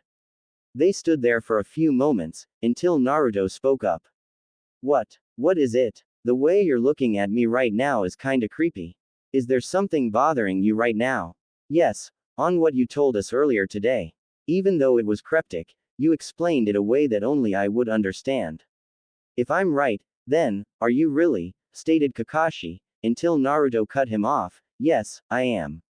If you are wondering on how I know as well, you can thank the old monkey, since he has been with me for a couple of years now. Unfortunately, he is now resting in peace. Sadly smiling Naruto, Kakashi was finding all this hard to believe, since Naruto has been missing for 12 years, without so much as a clue to where he can be. And the only reason he knows this is that his sensei, the Yondaime Hokage, had asked him to help him search for his son in secret. Before Kakashi can say anything, Naruto spoke up. If you're wondering where I have been for all these years, which I am wondering how long it's been here, we can talk about it another time, right now, I got some things to do, so good night. After which, Naruto started to walk away from the porch and away from the house. Kakashi would have gone, but he was still on crutches, so he can only do was watch him go and start thinking about on what to do about this new situation along with the situation with Zabuza and Getu. Morning. It's been 6 days since the encounter with Zabuza. During that time, Kakashi was recovering quite well, while his genin team has improved on their chakra control with the tree climbing exercise. But what was surprising for not only them, but also everyone in the village was the fact that someone or something came into the village, and suddenly left everyone in the village, food provisions mostly rice, fresh vegetables, and fruit, in front of everyone's homes, enough for the people living inside to get by for 2 days. This went on every 2 days, for the entire week. Everyone wondered on who kept coming here and giving them these gifts for them not only to eat but also to feed their families. Naturally, the people were wondering on who it was. Kakashi had a pretty good idea, but he couldn't prove it without some sort of evidence, especially considering on what it requires for this to be true or not. It was early in the morning on the 6th day and Naruto was sleeping on plain grass, surrounded by trees. The reason he was sleeping there was because he felt like it since it was starting to get crowded back into Zuna's house. As he slept, there was someone else walking through the forest. Someone was walking around the forest, picking up plants and herbs for medical treatment. The person was young girl, 15 years, long black hair that goes past her midback. She had a beautiful face with lovely black eyes and wore a kimono with swirl designs. As she enjoyed the walk, she noticed that some of the birds that came around her gathered on another spot. She looked to see that there was someone lying on the ground with a hood covering his face. Once she notices the person, she can tell that the person was a young man. She quickly went towards him to see if he was alright. Tezuna's house. It was mid-morning when everyone in Tezuna's house was fully awake. Sakura was now coming downstairs to meet up with everyone. As everyone was getting ready for Tsunami's breakfast, Tezuna wondered what happened with Naruto since he left yesterday night. For the past couple of nights, none of them knew that Naruto was doing for these past couple of nights, but guessed he is probably the one that got the villagers the large amounts of food. Of course, they knew that it was impossible since it would be impossible by himself. As they wondered where Naruto is, Kakashi explained to them that he is just fine since he may not look it, he is a natural survivor. Naruto. Naruto was sleeping peacefully when he felt someone starting to try and wake him up. He could hear a soft gentle voice say, "You'll catch a cold sleeping in a place like this." Naruto woke up to see a beautiful raven hair beauty in front of him. Naruto yawned before saying, that was a nice nap. He then looked at the beauty. "Who are you?" asked in curiosity. After explaining that her name is Haku and was a healer, Naruto joined her in helping her look for herbs. As they search, the Haku asked Naruto on why he doing in the forest by himself. He explained that he was doing a bit of training and decided to sleep in the forest since it was too crowded a place he was living for the moment. As they continued to have their conversation, Haku asked him on why he was training. Naruto explained that he was training so he can be as strong as he can find his lost family and to help protect them. Haku agreed with Naruto since she has someone else to protect as well. As they were finishing up, Naruto bid farewell to Haku. "Oh, by the way, I'm a boy," said Haku as he was leaving. Normally, any guy that was trying to flirt with Haku would have freaked out to know that they were trying to put the moves on a boy. But Naruto was different. At first, Naruto was of course stunned for a moment, but sensed something else which he just smirked. "Alright, thanks for telling me," said Naruto as he walked away, while saying, "Mr. Tomboy." With a smirk. Haku was, of course, surprised to hear Naruto say that he was a tomboy, but thought that Naruto actually knew that he was actually a she. Haku would have thought about it more, but she knew that she needed to get these herbs to help Zabuza heal better. Last time, Naruto had met up with Haku and became somewhat good friends with her. Tezuna's house. It's been another hard day of training for both Sasuke and Sai since they have been doing the tree climbing exercise, but were finally able to make it on top of the tree with only their feet. With that, both of them went back to Tezuna's house. Currently, it was dinner time when Sasuke and Sai made it back to Tezuna's house, which they told Kakashi that they made it to the top of the tree. Once Kakashi heard them complete the exercise, Kakashi put them on guard duty with Tazuna, which Kakashi will accompany them since he is well enough to help out as well. As everyone was waiting for dinner, Naruto, who came back to the house after a couple of hours of his own secret training. During that time, he sensed Inari starting to feel mad about something towards Kakashi and his genin team. It wasn't until Inari yelled out at why they were bothering on training since he believed that they will die by Getu's men. None of them said anything, but Naruto decided to put Inari in his place by telling him that his father would be ashamed of him on the way he was acting right now, and telling him that his sacrifice for his son was now worthless. He then told him that the way he is now, he will always be a crybaby forever, as he leaves the dinner table to go outside. Inari cried when Naruto told him something so harsh, while Tsunami yelled at him for saying such a thing to her son, which he didn't show or care about apologizing. Later, everyone was asleep, while Naruto didn't return to the house. Inari was outside watching the moon on the porch above the water. Kakashi came over to try and explain something to Inari, which helped since he has experienced loss just like Inari. Once he had the conversation, Kakashi left Inari to himself for him to figure things out. Morning. Tsunami and Inari were outside wishing Tazuna, Kakashi and the genin a good day at the bridge. Unbeknownst to them, Zabuza was ready to go as well and was ready to kill Tazuna, along with his partner, Haku, by his side. After a while of walking and making it to the bridge, everyone saw the horror that awaited them. In front of them, Tazuna's workers were lying down and injured by someone. Kakashi figured that it was probably Zabuza. While they were ready to fight for their lives, Tsunami and Inari were about to get in trouble when two of Gato's thugs came and were outside, ready to do something to them. Inside, Tsunami was minding her own business, when the two thugs outside slice up her house's wall into the kitchen. They wanted to kidnap her as ransom to stop Tazuna from completing the bridge. Inari came down to see what happened, and saw the thugs. One of them wanted to cut the kid since they needed only one hostage. Tsunami threatened to kill herself to protect her son. They took Tsunami, while Inari just cried about not protecting his mom and stuff. He then remembered what everyone told him about being strong and stuff. Once he made up his mind, he went to defend his mother. He ordered them to stop and let her go, which he then ran towards them to knock them out. Tsunami tried to stop him, but the two swordmen pulled out their swords to cut and kill Inari. But right before they could reach each other, both the swordsmen were thrown off over Inari and knocked away towards the house. Inari wondered what happened, as well as Tsunami. They then heard, "Good thing I was nearby or otherwise you would have been in a troubling situation." Both Tsunami and Inari looked behind them to see Naruto standing behind Tsunami. Both the swordmen were surprised to see him here. Both of them draw their swords out from their sheaths, which Naruto walked past Tsunami and Inari, as he was ready to fight them. A few seconds later, Naruto was now standing on top of both swordmen, who were knocked out. Naruto just took them out so fast, that Inari and Tsunami couldn't believe how fast he was. Once he explained something about why he was back at their house, he congratulated Inari for acting brave, since now his father must be proud of him. Once both the thugs were tied up, Naruto left Inari and Tsunami to take care of things here, while he went to the bridge to make sure that everyone was alright. Bridge. Back on the bridge, everyone was on full gear when Zabuza and his partner, the fake masked Mizu Anbu, surprised in their arrival within the hidden mist that Zabuza created.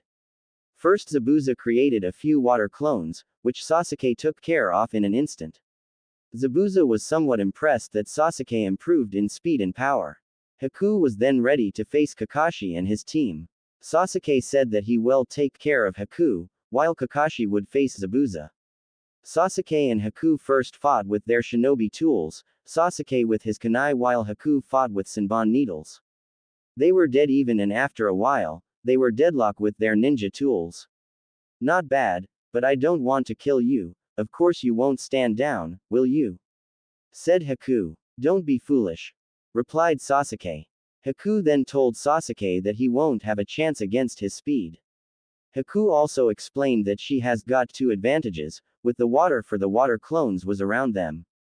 The other is something that Sasuke and the others didn't know it could be done. Haku went to perform a jutsu with one-hand signs, which Sasuke or anyone else couldn't believe that it could be done. Around Sasuke and Haku, Haku performed a large-scale needle attack made of water. Sasuke was able to dodge the attack by remembering his training. Once Haku's water needle attack missed, Haku was put on to the defensive, which she was kicked back by Sasuke, back to Zabuza's side. It was then at this time, that Zabuza told Haku to stop playing around. Haku began to release a large amount of chakra, which everyone could tell that something big was coming. Haku unleashed his secret jutsu, demonic ice mirrors. Everyone was stunned that a small dome was made of ice appeared around Sasuke. Haku stepped into the ice, which shocked everyone as he merged with it. Kakashi ordered Sakura and Sai to protect Tazuna, so he can help Sasuke. Unfortunately, Zabuza was there to stop Kakashi from helping Sasuke. Since he did, Zabuza will kill Sakura, Sai, and Tazuna. Sakura and Sai formed a plan to help Sasuke by Sai going into to help him, while Sakura would prove a distraction, while giving Sasuke a kunai to help protect him. They went with the plan, but Haku caught the kunai, while Sai was able to get inside the dome. Once Sai was inside, Haku attacked, which Sai used his Nagato sword to block most of the Senbon strikes that came out of all the mirrors. Unfortunately, some Senbon attacks went through and hit both Sai and Sasuke. While Sasuke and Sai fight for their lives, Kakashi was in the middle fighting Zabuza on his own. The hidden mist was so thick that Kakashi couldn't use the Sharingan very well, while Zabuza had an advantage since he can fight with sound alone. At one point, Zabuza attacked Tazuna and Sakura, but were saved thanks to Kakashi while taking a somewhat nasty wound.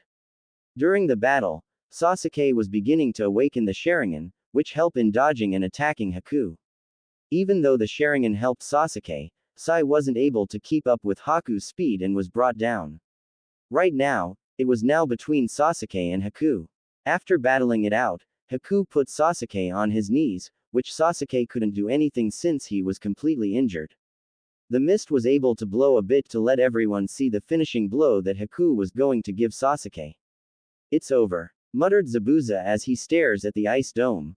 "Sasuke-kun," yelled Sakura. "Sasuke," thought Kakashi as he sees Sasuke's demise in front of him.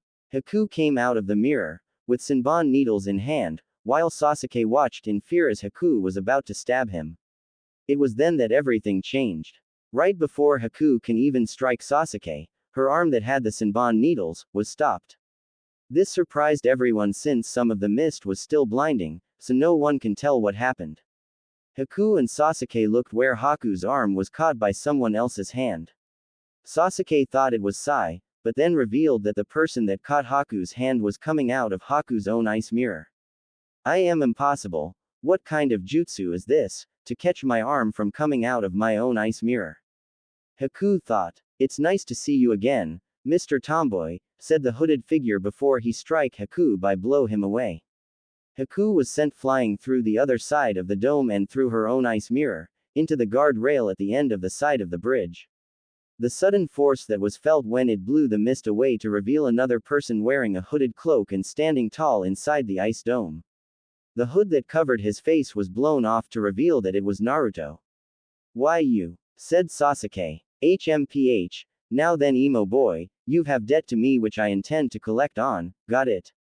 smirked Naruto. Naruto stood tall in front of Sasuke inside the dome, as he looked where he thrown Haku outside the dome. Haku struggled a bit, but got herself up on her 2 feet. As soon as Haku was on both her feet, the mist starting to cover the area again, which Haku thought it would be better for her to fight in. When Kakashi saw Naruto appear out of nowhere and saved Sasuke from death, he was very grateful, but also now curious to see on what he can do. Sakura and Tazuna were pleased to see Naruto appear in front of her even though they knew him as Thomas. Zabuza was stunned to see someone was able to catch Haku, when he was at full speed. Of course, both Kakashi and Zabuza immediately brought back their attention to each other. Haku and Naruto stood in front of each other, while having a hard time looking through the thick mist. For Haku, having the mist cover the area was a good thing since she can use the water on the bridge and mist to help her attack Naruto. Haku used her ice mirror jutsu again to try and get behind Naruto. Sasuke looked back as he saw the puddle of water that was in front of him freeze into ice. In an instant, Haku came out from behind Naruto, which Sasuke would have tried to warn him, but was too weak to say it fast. Haku had her Senbon needles in front of her, ready to put down Naruto since she needed to end this battle quickly to help Zabuza. Right before Haku could even reach Naruto, Naruto instantly moved to the side so fast that Haku didn't notice it. She then saw Naruto caught her left hand which held the Senbon needles with. Why are you trying to kill Tazuna? Why are you trying to stop a person who only wants to bring hope back to his people in this country? Naruto asked this question, as they both stood in the stance that they were in. It because I'm trying to help someone I cherish realize his dream. Answered Haku. Haku used this moment to try and kick Naruto's head by using her caught arm for support. Naruto was already a step ahead of her in that department, since he pulled Haku forward before she can begin her attack. He then used his right hand to throw her over his shoulder. Haku did a front flip, which he landed and then looked back at Naruto. Haku would have continued her attack, but was surprised when Naruto was now behind her without even her noticing it. Naruto held his arm out at Haku's face and unleashed a large amount of chakra shockwave. It sent her flying back near Sasuke, who was still too exhausted to move, just kneel. Haku landed about 5 meters away. Sasuke got one of his kunai and was prepared to throw it at her, but Naruto caught Sasuke's hand and put it away. The force of Naruto's attack was so strong, that the ice dome that Haku created, around Sasuke, Sai and Naruto started to shatter since Haku couldn't hold it anymore. Along with Haku's mask, the dome breaking apart, as a result of Naruto's attacks.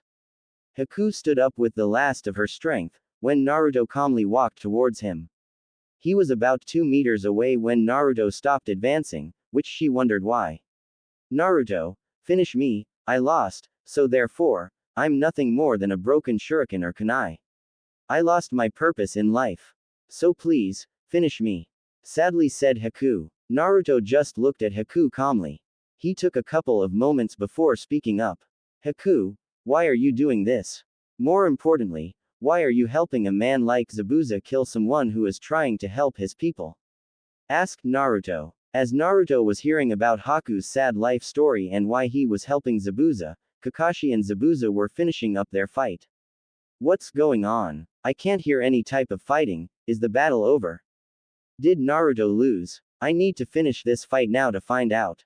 Thought Kakashi. Kakashi then grabbed a scroll from his Jonin vest and put both his hands on it in a ram sign. He then yelled, Hey Zabuza, I know we want to continue this fight, but we're both busy people, so why don't end this fight here and now? Come on, what do you say? Interesting words Kakashi. I would consider your words to be a bluff, but let's see what you have in store, show me Kakashi. Yelled Zabuza through the mist. Last time, the battle at the bridge was taking its final moments. During this time, Sai and Sasuke were down, but was saved when Naruto appeared. With Naruto coming, the battle changed for the better or worse. With Naruto had just finished hearing Haku's story, which in some specs, he can understand where Haku was coming from, especially knowing she comes from poverty and having her parents killed. Haku, even though you were lonely and had nothing to go by, that didn't mean you could have tried and find a path that you would have wanted. Zabuza might have helped you get back your purpose in life, but not in the expense of your heart since I can tell that you never did try and kill Sasuke and Sai. Stated Naruto. Thank you for your kind words Naruto, you're right I could have tried to find a new purpose, but I was young and even though I joined Zabuza, it doesn't mean I don't regret it since I was given my reason to live. But now my purpose is finished, the only thing you can do for me now is kill me. Said Haku. I won't. I have rule in fighting an enemy and that is that I never kill anyone with a pure or kind heart, plus I don't like to kill cute girls like you. Smirked Naruto. Haku was shocked that Naruto will not kill her. This made her happy and sad at the same time since she will, once again, live without a purpose. While Naruto was trying to convince Haku, Kakashi already trapped Zabuza with his ninpu summon, earth-tracking Fang no Jutsu. Kakashi summoned his dog summonings to capture Zabuza with the scent of his blood that was on Zabuza and his sword. Once Kakashi had Zabuza where he wanted, Kakashi prepared one of his most powerful jutsu, Reikiri, Lightning Blade. Naruto heard the static noise that was coming through the mist. He used his powers to sense that Kakashi was using some powerful jutsu against someone that he was facing, which he guessed was this Zabuza person. The moment Naruto took his eyes of Haku, Haku used her demonic ice mirror jutsu to create another ice mirror near her, which Naruto noticed. He was about to stop her, when he heard her say, "Thank you Naruto, but now, I can only do one last thing for Zabuza-sama." Naruto realized what she was planning to do. This is when he quickly acted. Kakashi was close to strike Zabuza down for good, when Haku's ice mirror appeared between them and came out throwing her Senbon needles at the scroll, while acting as a living shield to protect Zabuza from death. In that moment, everyone was surprised by what happened next. In an instant, Naruto appeared out of Haku's ice mirror spinning clockwise, grabbing Haku, giving Zabuza a back heel kick, catching Kakashi's Reikiri with the back of his right hand to avoid being hit.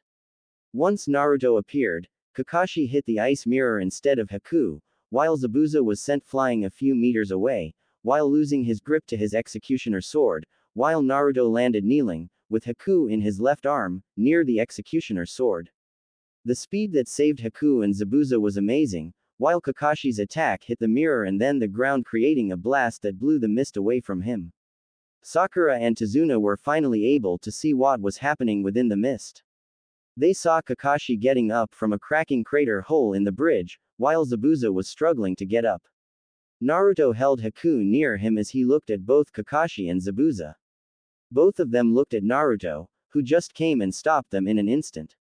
Naruto gently put Haku down, which she was stunned about how fast Naruto was, and looked at them saying, "Even though this is your fight, I won't let an innocent soul like Haku die," calmly speaking, while looking behind Zabuza. "Besides, we got company."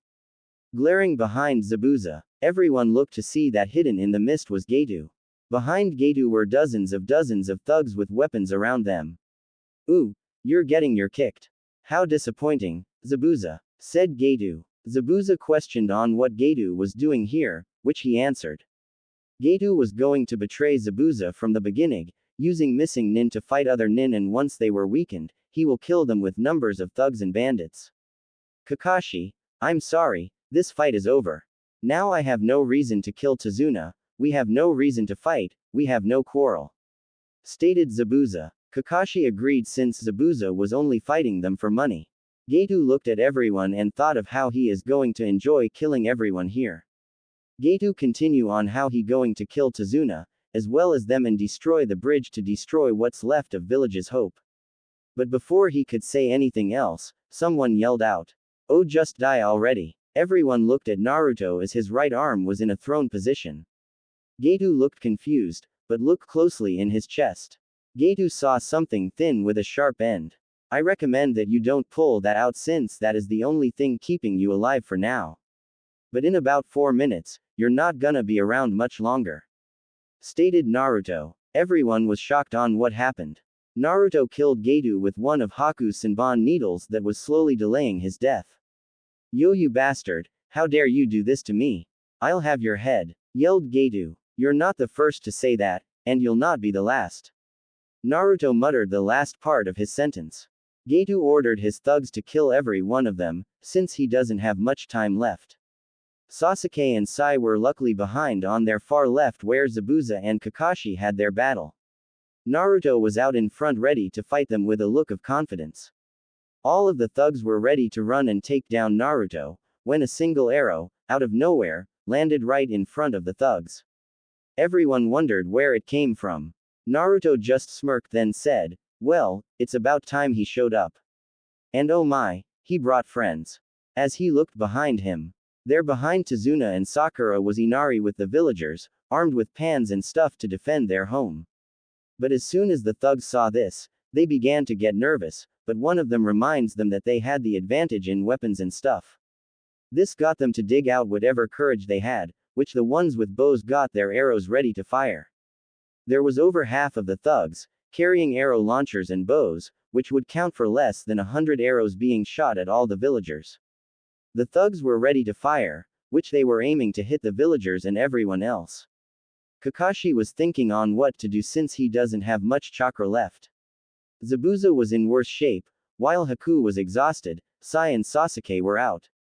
Kakashi thought that Sakura can protect the villagers, but she has no real physical strength for this.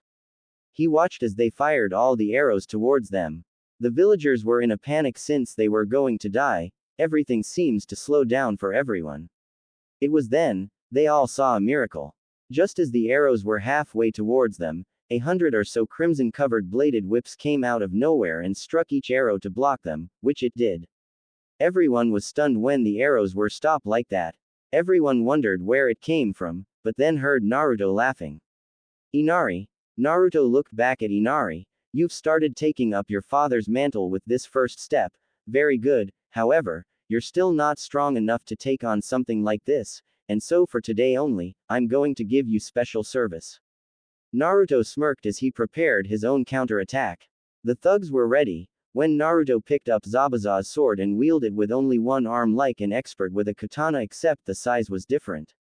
Just then, Zabuza's sword began to glow with a crimson aura, which everyone thought on what was going on. Now then, I don't really like to show off, but in this case, I'm going to show you what I can do, said Naruto. Just then, a crimson glow stretched from Zabuza's sword into a separate sword but smaller. Naruto then dropped Zabuza's sword into the ground and completely focused on the crimson light that turned silver then to metal with a crimson glow outline. He then molded it artistically that constantly and shapely turned into another type of sword. Naruto continues to do this, showing the exotic designs in front of everyone. Everyone couldn't believe on what Naruto was doing. Here boys, you better spread the word on what I'm about to do as well as the name that did this. My name is Naruto of the Thousand Blade, the master of Kinzuko no Rirasu metal release. Naruto introduced himself. The new sword separated into more than 24 types of swords which he showed his control by spinning them around him. Kakashi and the others were shocked on what's going since now, Kakashi can feel Naruto's chakra which was just as strong as his, but he can also sense something else, something that is mixing with it. But what was more unbelievable was the fact that Naruto said he can wield and create metal. The next thing that happened was outstanding. The thugs were caught off guard when dozens and dozens of swords fell from the sky and landed inside the crowd of thugs, which freaked everyone. Naruto smirked. Now boys, that was just for show, but I will go all out on you all if you don't leave, since if you don't I'll turn you all into Swiss cheese. As Naruto handled a sword that was now bigger than Zabuza's sword with ease. This got what Naruto wanted since all the thugs started to run away towards the boat that Gato used to bring them here. Naruto smirked as the thugs and bandits ran away from the bridge towards the boat. He turned around to smile at everyone, while sticking his sword into the bridge. Gato just stared at what Naruto just did. He was trapped in a circle of sword that pinned him down, while the other swords made openings for the thugs to leave. Gato was so angry, he was going to kill Naruto himself, but he started to feel his heart starting to slow down. Gato tried to fight it, but the death blow that Naruto gave him was just too much. With the last of his strength, Gato grabbed and pulled out one of the swords that Naruto created. He was ready to swing it like it was a buzzsaw. Right before Gato can throw the sword at Naruto, Naruto sensed on what Gato was about to do. Naruto just opened his hand then made it to a fist.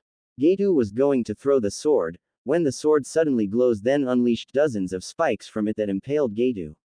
Everyone saw how Gato was struck down by the sword that he was about to throw at Naruto. Everyone was scared at how Naruto would do it, as well as the glare and the killing intent that he was giving off. Naruto then wind down on the whole bloodlust thing and looked at the villager and said, "Let's just keep that incident as our little secret, alright." After years of hard treatment from Gato was finally dead and the people of Nami no Kuni are free. 2 weeks later, after the events with Gato ended, everything seems to have gotten better. With Gato gone, Tazuna was able to complete the bridge with Naruto helping fixing on what he destroyed or dented with his swords, which they disappeared as soon as he touched them. Kakashi, Zabuza, Sai and Sasuke were in bed, being nursed back to health by Tsunami and Sakura, somewhat. After the battle on the bridge, everyone that was injured was quickly brought to Tazuna's house. Kakashi was placed in bed because of his use of the Sharingan.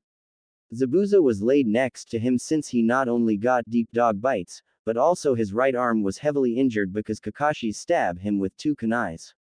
Sai and Sasuke were in bedridden cause of the injuries they received from Haku, which Sai was out cold for a while. But for Sasuke, he didn't like what happened during the bridge battle. Knowing that Haku defeated both him and Sai didn't sit well with him, but took solace that he was able to awaken his Sharingan. Haku was alright, only received minor injuries by Naruto since he only used just blast waves against her. While during the whole recovery state, Naruto kept calling Haku a girl, while Haku said that he was a boy. Everyone thought that Naruto was nuts, not believing in Haku, until an incident happened between them. It was morning in the end of the first week after the battle. Naruto woke up early that day to freshen up and get to work. He went off to use the bathroom where he opens the door. Inside was something that proved that he was right. Coming out of the shower was Haku, but in a towel that covered her up, but still show off her body, which was curvy with smooth feminine legs. They both look at each other for a moment. You still now want to be called a boy? Naruto plainly asks Haku. With that Haku screamed her head off in embarrassment, which Naruto then walked out of the bathroom and closed the door, before the projectiles that Haku created with her bloodline was able to hit him. Everyone came running towards the noise, to see Naruto close the bathroom door. He then walked away from the bathroom and passed them while saying, I told you that he was a she. With a smirk. It was then that Zabuza explained on why Haku called herself a boy, to ensure that she was safe. He explained that if they ever met any rogue shinobi that got a kick by raping Kunoichi, Haku would call herself a boy to throw them off. This, everyone agreed that it was a good idea, especially since the way she dressed made it hard for her to identify if she was a girl or boy. Currently, everyone was at the bridge saying their final goodbyes. Zabuza and Haku already left to go back to the Mizu no Kuni since news about the Bloodline war ending with a new Mizukage in charge. Hopefully, with a new Mizukage, both Zabuza and Haku would be allowed to live back home.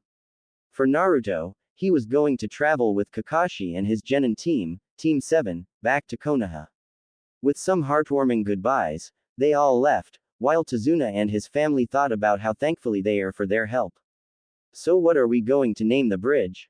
Asked a villager. I believe we should call it the Thousand Blade Bridge, for the one who helped bring back our village's hope and courage.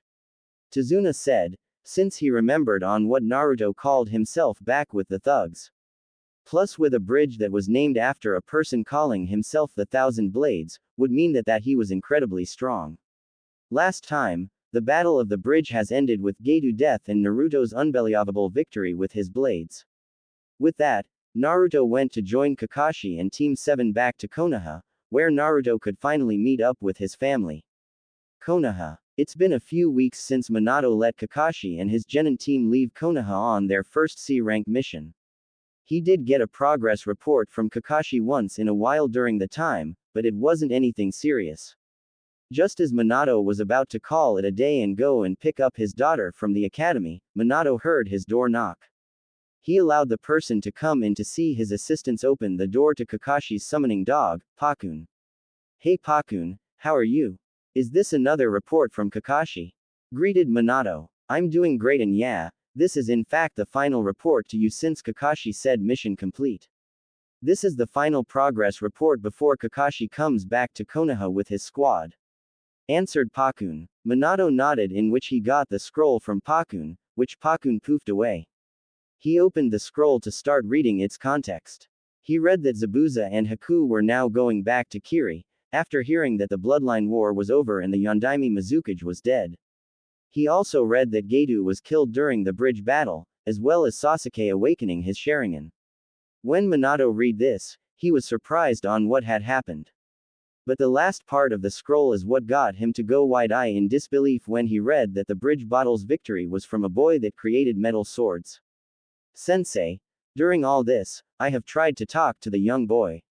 It was only after the bridge battle that I was able to get some answers from him. If what he said is true, then, Sensei, your son will be coming back home with us. Wrote Kakashi. Minato couldn't believe on what he read in Kakashi's letter. Minato thought it was a joke but knew that Kakashi doesn't joke around like that. He smiled with a bit of tears coming down his face. He rubbed the tears away and called for an Anbu agent. Hokage-sama, answered Anbu. Immediately call my wife to come here in my office, ordered Minato. The Anbu nodded in agreement and left to do his task. As Minato waited for his wife to come to his office, he couldn't help but wonder on how his son grew up these past 12 years. He also began to wonder on how Naruto was in Nami no Kuni all this time, if some of his most trusted shinobi went there once, in secret, and didn't find anything out of the ordinary. Minato didn't have to wait long for his wife to come since his wife came into his office about 10 minutes later after Minato had sent the Anbu. Minato-kun, what did you want to call me for? Is there something wrong? Asked Kushina. Read Kakashi's latest mission progress report. There is something that you should know about. Minato answered with a smile. Kushina took the scroll and started to read it.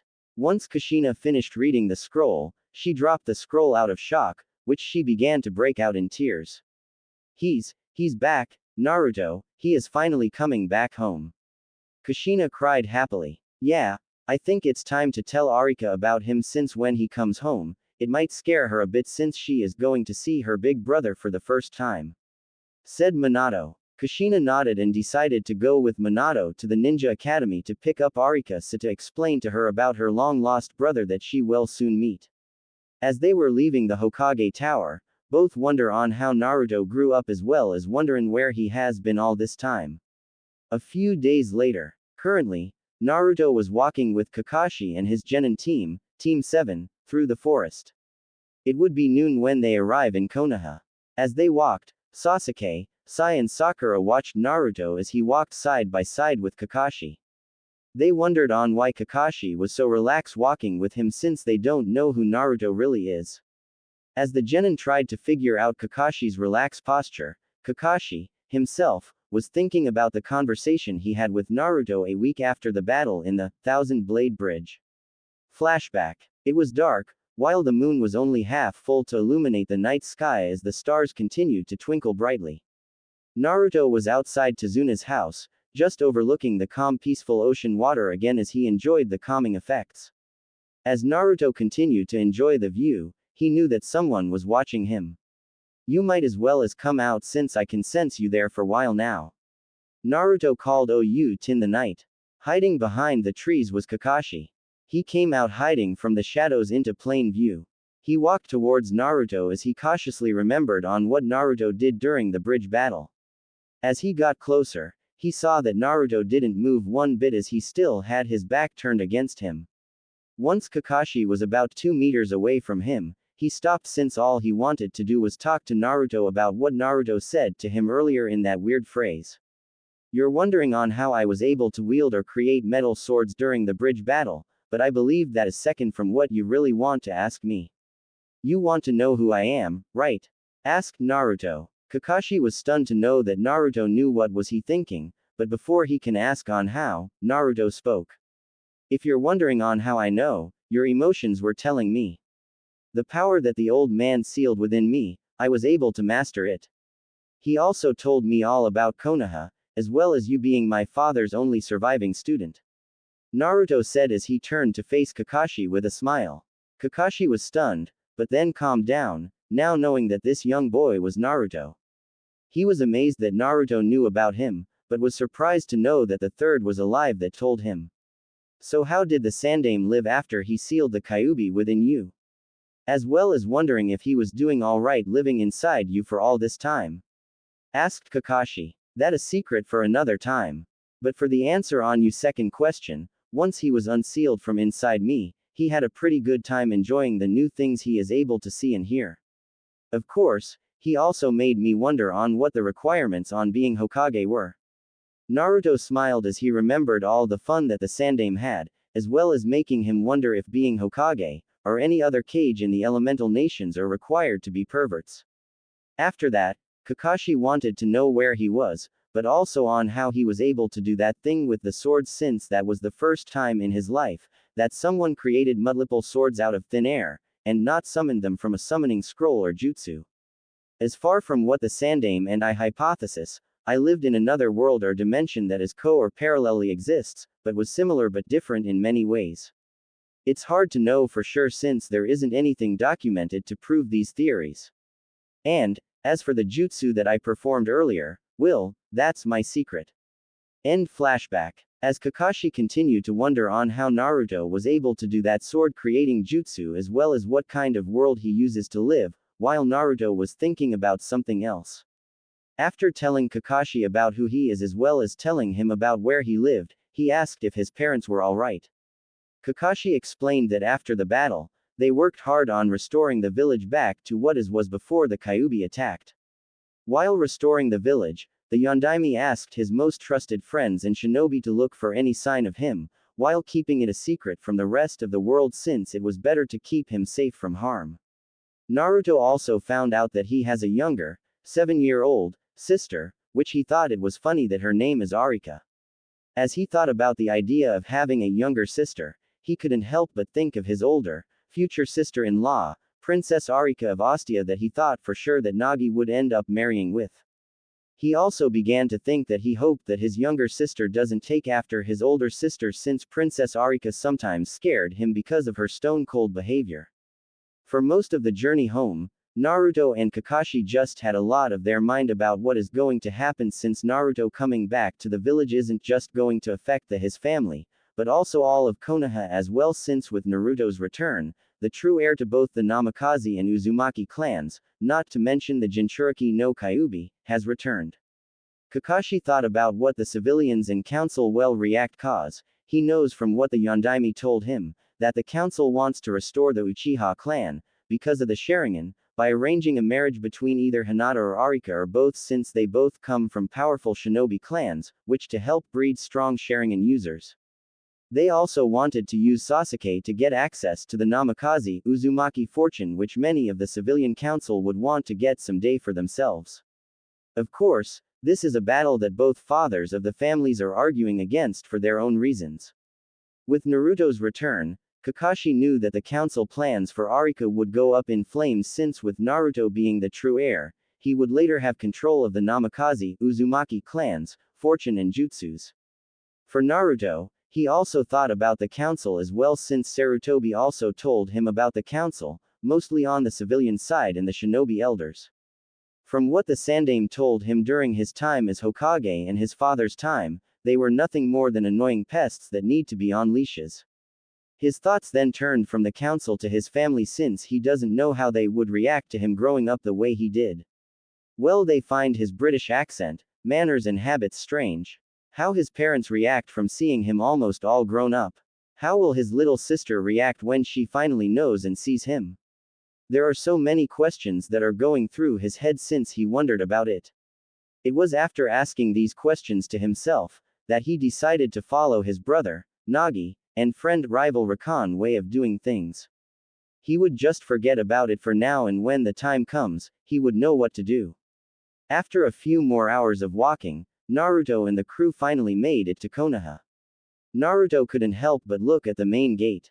Sure, Naruto has seen gates before back in the magical world, but this the first time he is seeing one made of wood that was this high up.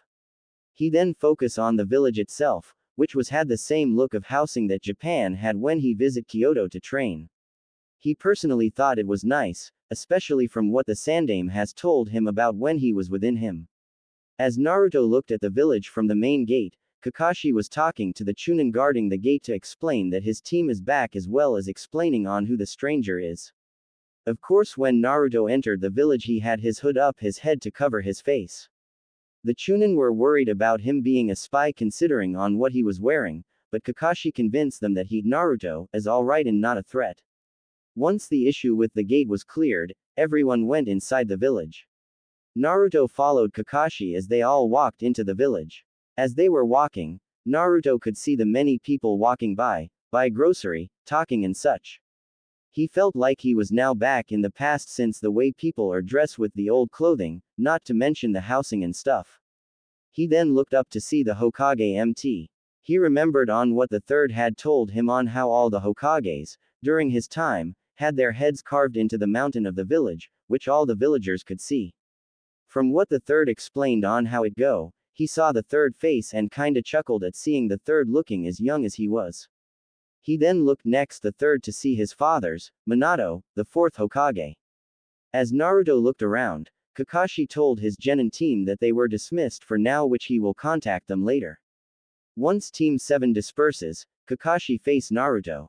Alright Naruto, I believe it's time we go to the Hokage Tower, since I already sent a letter to Minato-sensei that we were coming home today.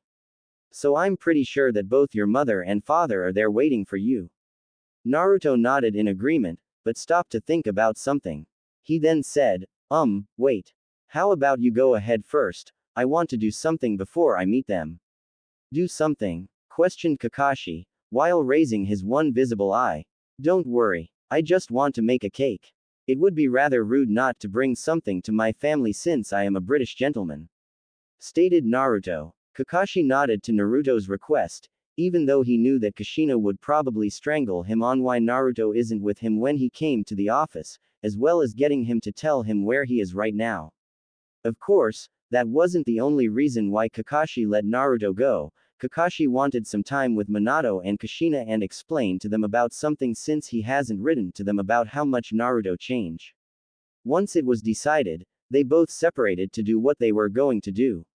Last time, Team 7 has finally returned to Konoha, with Naruto tagging along. After dispersing, Naruto separated from the group in order to do something nice for his parents, while Kakashi went to the Hokage Tower to report to his sensei, the fourth Hokage. With Naruto, Naruto just started his walk around Konoha, as he was trying to find a good bakery store in order to borrow their kitchen to make something special. Even though Naruto doesn't look like it, Naruto was also a very accomplished chef in many cuisines, ranging from English, French, Italian, Spanish, Japoneses, Chineses, and American style. As he was searching, he notices that a lot of people were looking at him with a strange, suspicion, or fearful look. He of course knew that it couldn't be helped since he knew that his hood was hiding his face, which makes him look very suspicious. He continued his walk towards finding a bakery until he spotted something that caught his interest. He spotted a Shinobi weapons store, which was good since he needed a new sword because he lost his last sword when he became the catalyst for the sealing spell. He decided to put his search for a bakery on hold since he needed to get a new sword for him to wield in order to use his Shinryu style. He casually walked towards the store with his thoughts on what his new sword should be like. With Kakashi, Kakashi calmly made his way towards the Hokage Tower to report to his sensei. He walked through the building and walked up the stairs. He made it to the door of the Hokage's office. It was then that Kakashi overheard a bit of yelling inside his sensei's office. When is Kakashi going to be here? He better not be thinking on coming back late today of all days. Yelled a familiar red head. Now Kushi-chan, I am sure Kakashi will be here soon. After all, he did send us a letter on his return to the village a couple of days ago. So would you please be a little patient? Said another familiar voice trying to calm the angry red head. Don't try and calm me down, Minato-kun. I have been worrying for the last 12 years of my life, and now when he is supposed to be in the village today, I have to wait in this stupid office just so I can finally see my baby boy. I don't know how you do it, Minato-kun, but if he isn't here in the next 30 secs, I'm going to use Kakashi for target practice for the next 3 weeks. Yelled out a frustrated Kushina. That got Kakashi sweating nervously since he knew how vicious Kushina's training can be. So in order to avoid a possible future of him being a target practice dummy, he politely knocked on the door, for Kushina to answer on who it was. Once he identifies himself, Minato calmly asked Kakashi to enter. While he was about to enter, Kakashi, mentally, regretted on not bring Naruto here first since now, Kushina is going to get frustrated on where Naruto is and probably go on a rampage all over the village just to find him. Hello sensei, Kushina-sama, Kakashi said with his usual greeting. Hello Kakashi, I've gotten your reports on what happened in Nami no Kuni. I'm pleased that you and your team have returned safely from such a difficult mission. Replied Minato. Thanks sensei, although I do have to say that I really didn't do much this time. Stated Kakashi. As Minato and Kakashi talked about the Nami no Kuni mission, Kushina, who stood next to her husband, being impatient and annoyed since, when Kakashi came in, she was suspecting to see Naruto coming in right next to him. She held her breath when she thought she was finally going to see her son. But with Kakashi slowly appearing into the office, she was starting to get angry. It was then that after a bit of waiting and hearing Minato and Kakashi's conversation that Kushina started to explode an aura of frustration and anger that it started to revealed on why she was called the Red Bloody Habanero. Alright, enough, you two, yelled out Kushina. Both Minato and Kakashi were starting to get scared since they saw Kushina's hair starting to wave around upwards in a flaming pattern, with piercing murderous eyes. You both can talk about the mission some other time, right now, I only care about one thing. Kakashi, where is Naruto? Why isn't he here with you and why did you come alone? Answer me. Kushina yelled as she glared at Kakashi with a lot of her killing intent on him. Kakashi gulped for a moment, before regaining his composure. The reason why Naruto isn't here is because he wanted to explore the village for a bit, as well as try and bring you guys a present to you guys since he was raised to be a gentleman, which he was taught to be courteous to get a present for his hosts, or in this case his parents. After hearing this, Kushina calmed down a little and actually smiled, which both Minato and Kakashi were able to relax a bit now, since Kushina's fury died down. Kushina smiled since she had hoped that her son would grow to be strong, as well as kind, boy who from what Kakashi has just told her, he was. She then decided to go and search for him since she wanted to see him, but Kakashi stopped her, when he started to talk again. But there was another reason why I decided to let Naruto venture out into the village on his own. Kakashi stated. This got both of them curious, since they wondered on what Kakashi knows about Naruto. Kakashi breathed deeply and sighed heavily when he said, the reason I let him go on his own is to inform you on something on exactly what happened to him. He told me in broad detail on where he was, but he already knows about you, about me, and about this village since it appears that the Sandaime Hokage has kept a good eye on him when you two couldn't. Both Kushina and Minato were surprised to hear that, even in death, the Sandaime Hokage was there to help their son, which they were both glad, but surprised, and wanted to know on what Kakashi knows. Kakashi started to explain the tale on what happened in Nami no Kuni. With Naruto. Naruto walked into the store to see that it was well-kept store. He saw a lot of shinobi gear all around him. He saw kunai, katanas, shurikens, and other weapons. They also carried shinobi clothing, such as chain suits, shinobi vest and other stuff. As he looked around, he saw that the few shinobi that were in there, looked at him with suspicion. With Kurama's power, he is able to tell on what people no matter how hard they try, he can truly feel what a person's emotions were saying to him since he trained in order to keep his power as a Jinchuriki a secret. Of course, he also concentrated on lowering his chakra LV down, since he knows that his power is something that many people would be worried about. He steadily walked towards the counter that was back in front of the store, since after seeing the swords that they have, he couldn't find the one he wanted. He made his way back to the counter since he knew that he needed to ask for a custom job. He was surprised to see that the person, currently, running the store counter was girl with two hair buns on the sides, above her head, like a panda bear. She wore a pink Chinese's vest, dark green shinobi pants. He looked at her as he was seeing a girl that looks like she comes from China. Excuse young lady, Naruto asked, which got the girl's attention. I'm looking for a sword to use. I've looked at the ones you have, but they don't suit me well. By any chance do you do any custom jobs here? Naruto's British accent. The girl looked up to see a hood person across the counter that she was seating on. She heard how smooth and yet strange way he talked. She would have looked at the face, but his hood kept his face hidden, which she only saw his mouth from it. The girl spoke up. Ah yes, we do custom work on swords. What kind of sword do you want? Asked the girl as she got a pencil and notepad to write down the order. Naruto requested a clay-tempered Japanese samurai sword, which the girl wrote it down.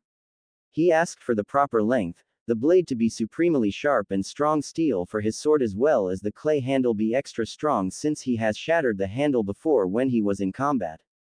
The girl wrote down what he wanted, which she told him it would be a couple of days before it was complete. Once Naruto was done placing his order, he took his leave. But before leaving, he turned to the girl to ask two more questions. I don't mean to be rude, but what's your name and who is going to making my sword? Asked Naruto. Oh, that would be me for both question. Tenten, do you have a problem with that? Asked the girl, which she started to get a frustrated look on her face. No, quite the opposite actually. After all, if my sword is being made by a strong and lovely young maiden such as yourself, then I know my sword is going to be just as strong and lovely. Smirked Naruto, as he started to walk away. Naturally, when Tenten heard Naruto called her lovely, she started to blush red, which made her lose focus for a moment, but was brought back when one of the shinobi customers asked to purchase a couple of kunais. Tenten snapped herself back to reality to take care of the customer, but couldn't help but wonder on who was the person in the hood and made a mental note to ask him on whom he is. After Naruto left Tenten's weapons shop, he continues on his walk around Konoha. It took over 20 minutes until he finally found a bakery. He stepped inside to see that they have a nice selection of bread and stuff that were similar when he visited Japan a couple of years ago. Of course, when he checked around, he saw that was all they have. He decided to make trade to use their kitchen, but also make this bakery boom in business, which of course, he decided to give other bakeries a chance with other recipes so not to let them go on their business. Naruto called for the person in charge, which he made his negotiation towards the head baker. The baker was skeptic on the deal that Naruto would give him a new recipe that would help boom their business some more. Once Naruto was in the bakery, he went to work really fast, since he knows that he doesn't have much time. I'll skip the baking process. Later, after an hour or more in the bakery, Naruto left the shop with a box filled with one of his favorite dishes that he makes, tiramisu. When he let the head baker taste it, he was so surprised, along with his staff. Once Naruto gave him the recipe, they called it even for the use of the kitchen. Naturally, Naruto heard that the bakery would add this into the list, saying they would bring it out tomorrow, but Naruto explained that it needed to be kept in cool temperature to last long once it was done, which the head baker agreed. Naruto walked in the streets, but as he was walking, he also made sure to be as casual as possible, since for a while now, he noticed that there were several ninja tracking him. He had to admit that they were skilled in hiding their presence, but if it wasn't for all the times of being hunted down and such, along with Kurama's power, he wouldn't have noticed them. He quickly decided to ditch them as fast as possible, where he went to a narrow pathway that would lead him to another street. Once he sensed that they were going around the building to keeping an eye on him, he decided to get out of there quickly by using his Keijo Tashio Yuso, teleportation via by shadow. He went through the wall without anyone noticing and disappeared into another part of the village. When the shinobi didn't see him come out, they checked to see that he has disappeared right through them. They naturally spread out to find him since they believed he could be a threat. Naruto, on the other hand, simply looked on from the top of his father's head at the Hokage mountain, to see that he was pretty good at giving them the slip. He also wondered on who were those shinobis. He then remembered on what the third told him. Flashback. Naruto, from everything you have done, I don't doubt that you are a Kage LV shinobi. Your skills in espionage are indeed incredible. In fact, you surpass even the Anbu Black Ops from my observation. The Sandaime proudly stated. Anbu? Questioned Naruto. Oh, the Anbu Black Ops are a special type of shinobi as you know does Black Op missions. Answered the third. So there is only one type of Anbu in Konoha? Asked Naruto. No, there was once another one, but I had that one disband, before your father took the role as the Yondaime, since it was really dangerous, especially its leader. Naruto, promise me if anything, don't let yourself go anywhere near the old root shinobi and its former leader, Danzo, since he is a dangerous person if you don't know how to handle him alone. End flashback. Naruto guessed that they were surrounding him. Instead of just watching him, he thinks that they are from the old root program, which means that its former leader, Danzo, knows he is here. He decided to end his little sightseeing and go straight to his father, since he doesn't want to cause any trouble, even if trouble naturally comes to him. Till next time. I know that this is somewhat familiar, but right now, I'm just fixing things up a bit, so don't be discouraged. I just trying to fix some things.